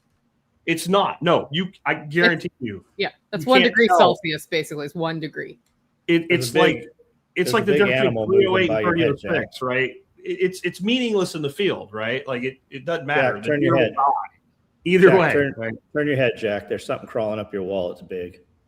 Other way. Other side. Holy shit. I don't know what that is. Yeah, it used to be the heat advisory warning, right? And you'd hear that, the heat killed 8 people. Well, yeah, Martha was 100 years old. Did the heat kill her, or was she going to die anyways and it happened to be hot? Yeah, or I don't know. We also are less resistant to hot because we're not exposed to hot. So does it matter to pay attention to what the temperature is? Of course it matters, but it's, also there are stupid decisions you make that lead to problems physically in the heat, like doing all of your farm chores between the hours of 11 a.m. and 2 p.m. is a bad idea when it's 103 degrees in Tennessee, which it was 103 degrees at my house 3 days in a row last week. And my green beans are still alive with no shade cloth this year. That's great. Yeah, they're actually looking a little stressed about that finally, but I was doing an experiment on that bed, like has the increased fertility in that bed, because it's my best bed, done enough that I don't have to put shade cloth on? The answer is they would have liked some shade cloth last week. Yeah. But I wonder how much of that is water stress, actually. Yeah. So, yeah. Oh, all right. Well, John left us. Yeah, I know he's gone. He was like, I'm out, guys. We're at the end of our time, but we're not. We have 20 more minutes technically, but we don't have to take it. So if there aren't questions, we could totally tell people we're going to go have our second cup of coffee today. BTC topic. HODL. Yeah, I mean, like end every day with more sats than you started, and don't believe the hype around Michael Saylor and strategy. It's going to go broke or whatever. It has 32 years of reserves. It'll be fine. Yeah. This is accumulation cycle. That's right now. This is where you should be buying double what you normally do. That's what now is with Bitcoin. And every day with more sats than you started, you'll be fine. That's the same strategy for saving money. And every day with more money than you started. What did they used to say? What IQ level was considered retarded? 70? I think 75. And then they lowered it. They lowered it because too many people were retarded. Yeah, that's what we do. When we have a standard that's not being met, we lower the standard. That's led to a lot of problems. That's one of the chapters my book talks about, the changing ruler. And I tie that into economics. So whenever we have a problem now in the country economically, what do? We just print money and spend it, right? So that's actually become like the de facto standard for everything. When the colleges outgrew the capacity of qualified students, did we increase rigor in high school? No, we lowered admission standards, right? And like everywhere you look, we just lower standards. We lower physical standards. We lower mental cognitive standards. We lower every standard we have so that everybody can participate. And that whole process has just been a disaster for society. Yeah. So the big question, though, from Debbie is what was crawling up your wall, Jack? You don't want to know. Question. Was it a scorpion? Yeah. I was like, he didn't just squish that. He got away to not be stung when he squished that. Yeah. So I walked in the other building yesterday looking for something, and there was stuff all over the place. I'm like, what the hell happened here? And I'm looking around and I'm like, I wonder if the storm blew a door open. What was going on? And I feel something's like looking at me, and I look and I see the head of a reticulated python sitting on top of a 8-foot cage. and it's the meanest one we have. Like that thing, when we unboxed that, I got bit by that thing like 8 or 9 times. So I'm like, hey, Cody, come out here. And he comes out and I'm like, hey, retic's out. He's like, which one? I'm like, the golden child. He's like, oh shit. But we got him uneventful, but just thinking of things moving, because he was right by my head, just like he was right there by you. So the thing with those guys, though, retics and Burmese both tend to be much bitery. Yes. Bitery as young animals, and they chill as they get older. Like my favorite snake, just as a display animal in the right habitat, is a rainbow boa. And they're the exact opposite. You get them as babies and they're all sweet. And as they get older, they get really snappy assholes. And they're a pretty good sized animal. So they can lay one on you pretty damn good if they want to do it. They've got real teeth. Well, I think anything that eats birds. Yep. Ambush predator. Tends to be bigger teeth and a little more aggressive. Like, because they have to be able to get through the feathers and get in. If it eats birds or fish or slimy amphibians, they tend to have bigger teeth. Like your water snakes, they're harmless, but they'll bite the shit out of you. So they have a mild in the process of catching the snake. That's what we really want to know, John. No, I never even owned a snake hook till a couple of years ago. No, we used a big snake hook to grab them. Yeah. No, that thing bites a lot. Amanda bought this damn thing on an auction, and it said bad at it. I go, he's getting rid of this animal for a reason. Yeah, and he is vicious. You know, you look really good John, you look really good with some snakeskin boots. I'm just going to say it. You're absolutely right. And I just bought a bunch of equipment to make boots. Like I have a almost full cobbler, a complement to be able to actually manufacture 100% a boot or footwear. Because if the smaller animals that can't really do damage is bitey, that's fine. Big animals that do damage when they bite, that like to bite, I kind of look at them as like aggressive rooster.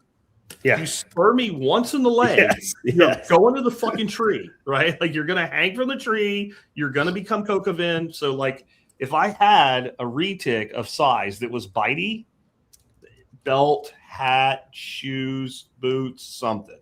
Yep.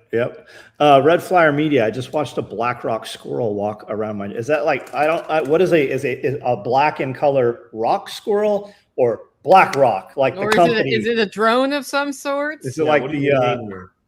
Is it like the ticks they put out that had? Yeah. What is a black rock squirrel? I've heard of black squirrels and I've heard of ground squirrels. I've never heard of a rock squirrel or a black rock squirrel. Is there is a rock squirrel a thing? Black Rock Vanguard cameras or something like it's a CIA fucking squirrel. I mean, we have an NSI drone as a chicken on my property because she's lived many more years than is possible for her to live, and occasionally NSI like sneaks onto my property and puts a green egg in the duck coop. So maybe she's spying on us because she follows us around. Does she recharge on power lines? I don't know. She disappeared once for like a month and then came back. We thought she was dead and she came back. They had to upload her programming. Yeah, they had to do a software update or a hardware update. Sure. Yeah. Red Flyer's not giving us any additional information here, man. Yeah. Well, it's probably taking a lag time for her to get the message is what it really is. Probably so. And then she's got to like put down whatever she's doing and then go type an answer. Anywhere besides the Texas Hook. We still don't know what they are. So it must be an actual critter and not a drone. Probably like a ground squirrel, right? Rock Maybe. Squirrel. You know, if only one of us had typed black rock squirrel into Google and seen what happens. They exist. Yeah? Did you do that? That's what I just did, yeah. Hold on. It delivers what it promises. It's a black squirrel. It lives in rocks. Likes rocks. That's a fine looking squirrel right there. Well, that's one you want as a pet right there. Make a nice little hat. Except for what squirrels do to your house, but yeah. You know, they taste pretty good in Brunswick stew, I bet. I've never eaten a squirrel. Have you, John? Oh, we're gonna fucking fix that. Yeah, we ate everything. Every West Coast songbird. I know. I totally want to eat squirrel. My neighbor, who's like our hunter neighbor, he found out I hadn't eaten a squirrel and went to his freezer to see if he could find one, but he couldn't. Yeah. So. And we don't have squirrels on my property because we have canines. So we didn't have squirrels the first 10 years, not a single squirrel anywhere. And we have them now, even with the dogs. They stay high up in the trees and kind of torment the dogs. Yeah, we don't. I mean, I see them up in the woods, but not here. I got a bunch of them around here, and the dogs are stupid now and can't get them. Like Charlie and Max used to kill them, and Bella and Lucy they have no predatory instinct. They just run, and that doesn't work. There's no stalking. But I've been trying to convince myself that I need to shoot a few of these. And you just did that for me, Nicole. Yeah, no, I love that. I'll be there in October. November. The pre-gaming of the workshop, Squirrel will feature in that in some way or capacity. I hope you get David involved, because then it'll be extra funny. Yeah. So I don't know about the crows actually protecting your flock, but I've seen a lot of videos of that also. And we never had crows here until just this year. And I actually played a crow sound, and the crows came straight to us where we were blaring on the phone. I've also read that if you can do it with dog food, but their favorite food is supposed to be peanuts. So if you put peanuts out for them, and I've seen probably the same videos you have where the lady feeds them and then the crow brings back a trinket and takes some peanuts. And crows are very, very smart. They can problem solve. They can put rocks in a container to raise the water level. They're pretty cool. They can open a soft cooler and steal bait out of it. I can tell you that, because that's happened. There's a video of Dorothy, like she's got a crow just screaming at her, because when we were fishing in Sanibel, it did that. And then she tie wrapped the cooler shut so it couldn't get it back open. And it realized you did this, and it's pissed off at me because it can't get any. It was stealing raw shrimp out of the cooler. I've seen these videos now too of several influencers that are trying to attract and befriend crows. And I'm not sure how effective that is. Like the lady you're talking about, did that naturally happen, or did they Correct. rob a nest or something and raise a baby? And I think if you did that, ignore the fact you're probably violating game laws or some shit. If you had one or two that were really tame and you kind of let them out and they found their own murder, that they may bring, because they do, they get very, if they're not afraid that you're going to kill them, they get very unafraid of you. Like on the beach where I was talking about, those crows, as soon as somebody sets a cooler down, they land on a chair right next to it. They're like, what's in the cooler? Because if they see you leave, they're immediately on that. And the trinket shit, you got to tell people, bro, don't leave your keys there. Why? Because a freaking crow will steal your keys, especially room keys, because they're lightweight. They leave with room keys all the time off the beach. You'll see you'll see a fly that you can see the keychain thing that they have with the room number on it. There goes somebody's room key. What happened to your key, sir? Well, you're not going to believe this, but no, they believe you. I'm sure they knew it's happened before. The question we were answering was, does it make sense to befriend crows so they protect your chicken flock, I assume? Yeah, they'll do it. I mean, if they're around, they hate hawks. That's the one thing they will do. But I don't think they're doing it for you. It's just they're there and there's a hawk and we hate him. It's setting up an agitated group of protesters loose on something they don't understand, right? That's what it really is. There was a Instagram page and the lady was making daily videos on her progression to befriending crows. And it started far out in the field, and she saw some crows and started putting things out that crows were supposed to like. And it did. She kept moving it in closer and closer. And I mean, it was pretty neat to watch. I lost track of it, but it's doable, I think. If you can get them to hang out, they will have an effect. I don't doubt that. I just wonder how practical it is. Yeah, I mean, I have dogs, so we don't have crows. Yeah. I don't think you have to split the tongue to get them to talk. I've heard that too, Charles. But crows, I've seen crows and ravens that do have some vocabulary, and I don't believe that you have to split the tongue for that to happen. There's a lot of protection laws, like they'll spend more time messing you up if you have a crow than they would somebody who harms children. It's absolutely baffling the amount of time to enforce some will on somebody over an animal. But they murdered Peanut, man. Yeah, they do. And that killed Peanut, the squirrel, man. And that should have been the catalyst that kind of started the change in things. Yeah. If nobody reacted over the raccoon and the squirrel, then people are like, what's going to be the trigger? I don't think the trigger's coming. I don't think there's going to be one. But the crow thing, I actually looked that up a couple of years ago. It is very, very difficult to get a crow or a raven in the States, but you can get, there's a magpie, and then you can have European crows. Just like we were at a reptile show last year, and a lady had a Eurasian owl. It is, I think it's one of the largest birds that you can, and you can have it. You can literally buy it. They're like $5,000. It will imprint on you. And this is like a lifetime thing. You're going to have this animal the entire time of its life, but you can't have, any other birds of prey. You can, if you go through the Raptor Society and you apprentice and you do all of that, but these Eurasian owls, you can just buy them. And that's how the raven crow thing is. There are some European animals. Same with taxidermy. It's very, very regulated to have taxidermy crows in the United States. You can have them right up in Canada. You can have them, but you can. That's weird because most states you can shoot the shit out of them. You can, but it's the whole protection of them. Okay. There's a hunting season and everything for them, but for most of the people doing taxidermy and oddities trade, they're using European crows. Well, I mean, the season on crows in Pennsylvania is July 1st to June 30th. Yeah, I buy crow. That's the whole year, dude. I buy the old canvas and paper mache crow anytime I find them, but you just don't see them as much anymore. I buy all those old decoys. Yeah, the ostrich farm was pretty insane. And I guess they did end up killing all those, even after court injunction, and they tested them and they had no bird flu. That was just some bureaucrat was going to, and what that's about, that's not about them. It's about you and me and Jack and Nicole. You guys better pay attention and do what we tell you to do, because this is what's going to happen. It just eats away the next guy. It's not about them. It's about, we said you're going to do this, and by golly, you're going to do it. You know the memes that look like it's like the 50s or 60s and like to have the housewife with the cup of coffee or whatever? There was one of those recently that somebody put out, and it just said, yeah, exactly that look right there, Nicole. And it said, they're doing it again because you didn't hang them the last time they did it. Like, yeah.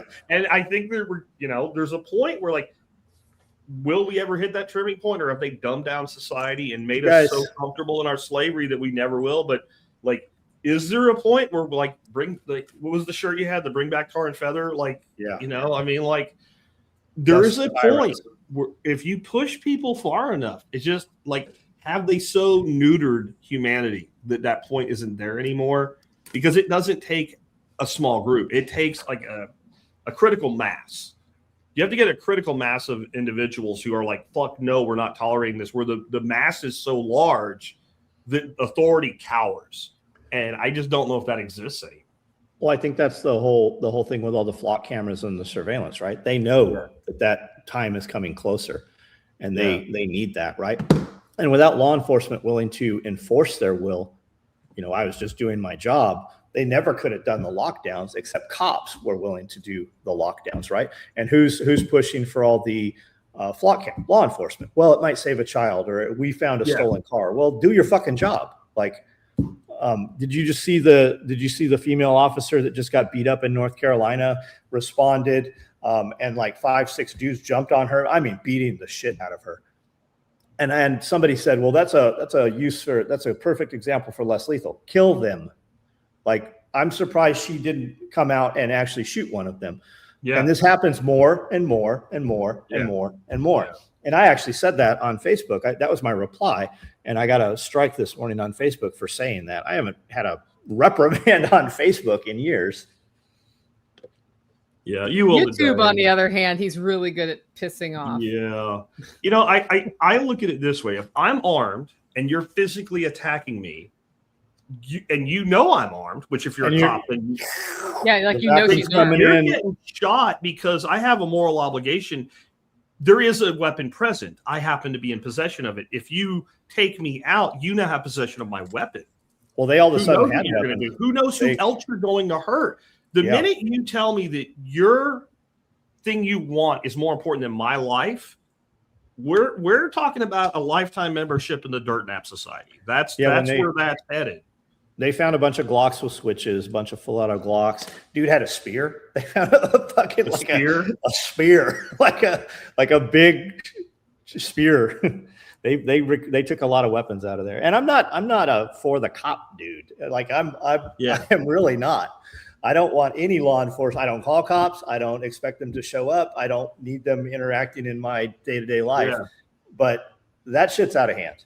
What do you think if you backed up 15, 20 years ago, or when any of us were youngsters, if we even thought about putting hands on law enforcement, I mean, you would expect it to be beat to a pulp or if you're not shot, you're going to get the shit beat out of you. And yes. I also look at it this way, like whenever I see a thing that involves a cop shooting somebody, what would I have done in that scenario? Understanding certain things are not open to them. So like if you're a cop and they say, go find out what this person's doing, you can't look at that person and go, nah, I'm not going to do it. Like you have to engage them. And if they do certain things, then you have to restrain them, where I'm not going to try to restrain somebody. But at the point where it goes kinetic, if that was me, would I have shot them? Okay, so they're not supposed to shoot them because they're a cop. If I would have done it, then I'm saying I judge them on the same standard I would judge myself or any other person. They're not wrong because they're in a uniform, right? What did they do under what circumstances for what reasons?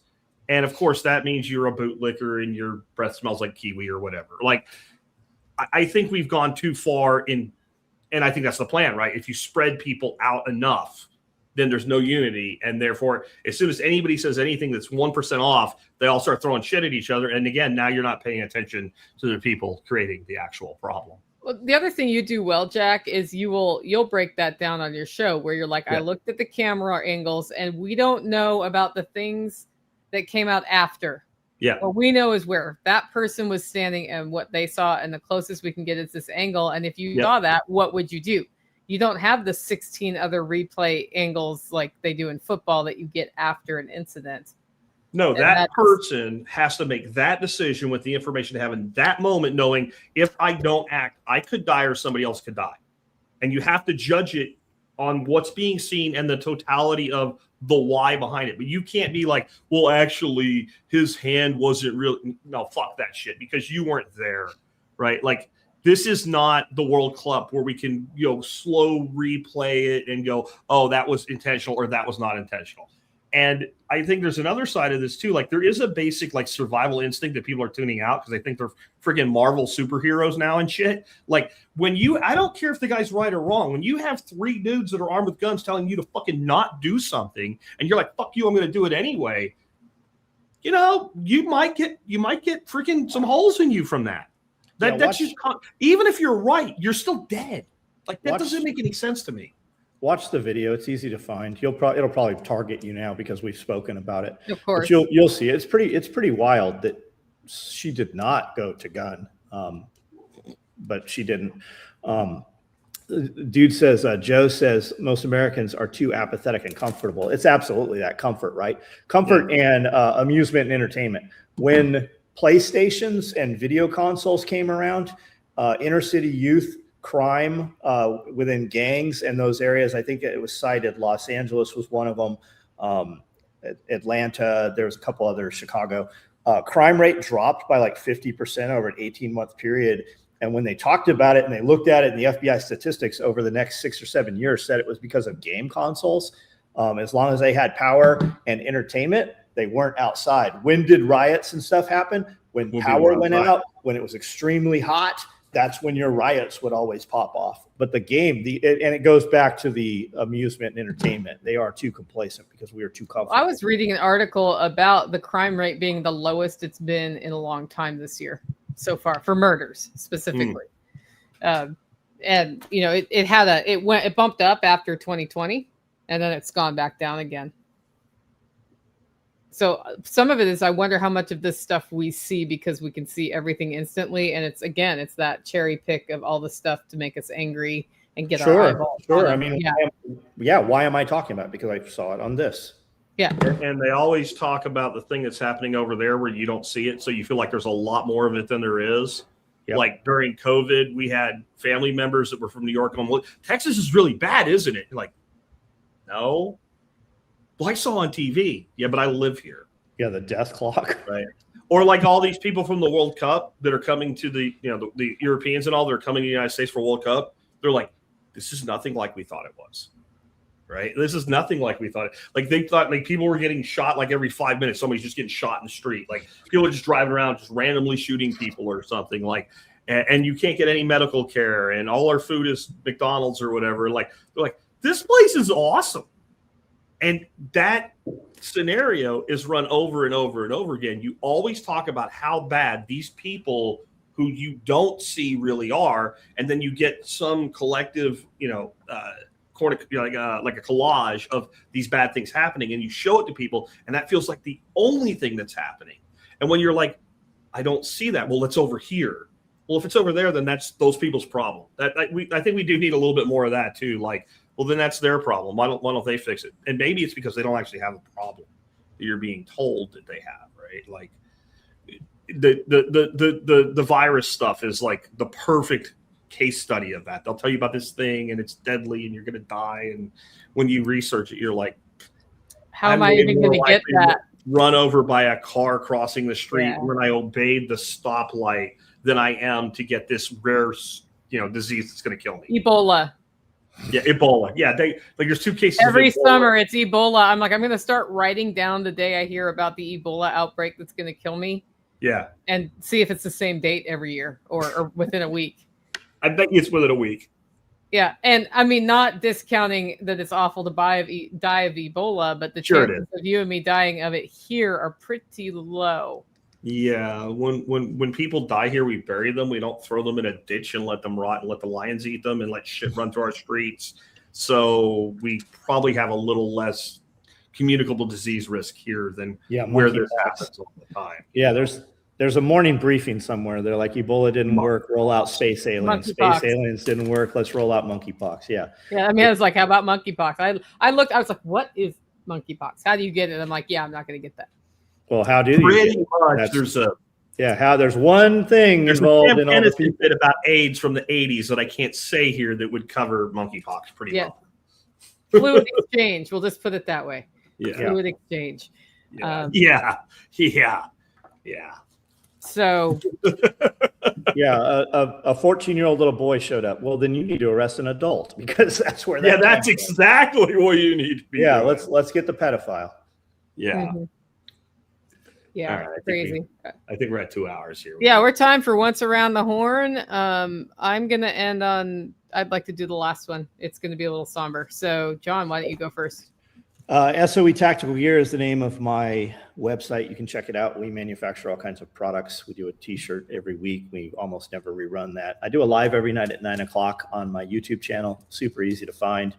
If you like any of my content, anything I said here today, you can follow me on Instagram, Facebook, YouTube. We're pretty active there. And I don't know, we've got over 7,000 videos on YouTube. Jack, you go. Yeah, I wanted to share something a little different today. My main site is survivalpodcast.com, but jackslaws.com is where you can learn about my books, my AI courses, and stuff like that. And I just want to do a little mutual celebration here with the audience and you guys. My newest book, Laws of Life Book 2, Now Build a System for Your Life, was an Amazon bestseller at least last week and still on some lists this week. We hit #1 new release in entrepreneurship and #1 new release in time management for business on Amazon. As an independent author last week, that was pretty good. So thank you to everybody that picked up a copy. And I would just say, if you like what you hear here and you want to build a better life, consider picking up a copy. Laws of Life Book 2, Now Build a System for Your Life. And of course, it's a series of books, so you can get the first one as well. And we do have workbooks coming out. We'll have workbooks out by the end of this month. And I mean, formally printed and edited and formatted and all that other stuff. So. All right. Well, I have a little bit of a somber note today. We have a member of one of our communities passed away over the weekend, and he was in the SOE community, in my community, and the Self-Reliance Festival community. And I can't add that to the stage, Jack. So I don't know if you can. Oh, I can. Hold on. Anyway, it was a sudden death of John Davis, who, if you ever came to Self-Reliance Festival, he was running the board. And that's a picture of him with his wife, Trish, and their daughter. Really awesome guy. And so there's been a fundraiser launched for him at Give, Send, Go. And his name is John Davis. If you go to any of our pages, like John shared it this morning on SO or yesterday on SOE, I've shared it. we're trying to raise some money for her to get through. She has to now suddenly move to another location to help her through that process and the funeral, because this was, not something expected at such a young age. So if you got a little extra this month, support John, and definitely do your best to share. If you have memories of him, share a memory, because I think it's really nice for folks who've lost somebody to read the impact that he has had. So anyway, Plumber Mickey says he's the first person I met at SRF. So rather than promoting my stuff, I just love it if this month you guys do something to support Trish as she goes through a pretty hard time. Anyway, we will see you guys next month.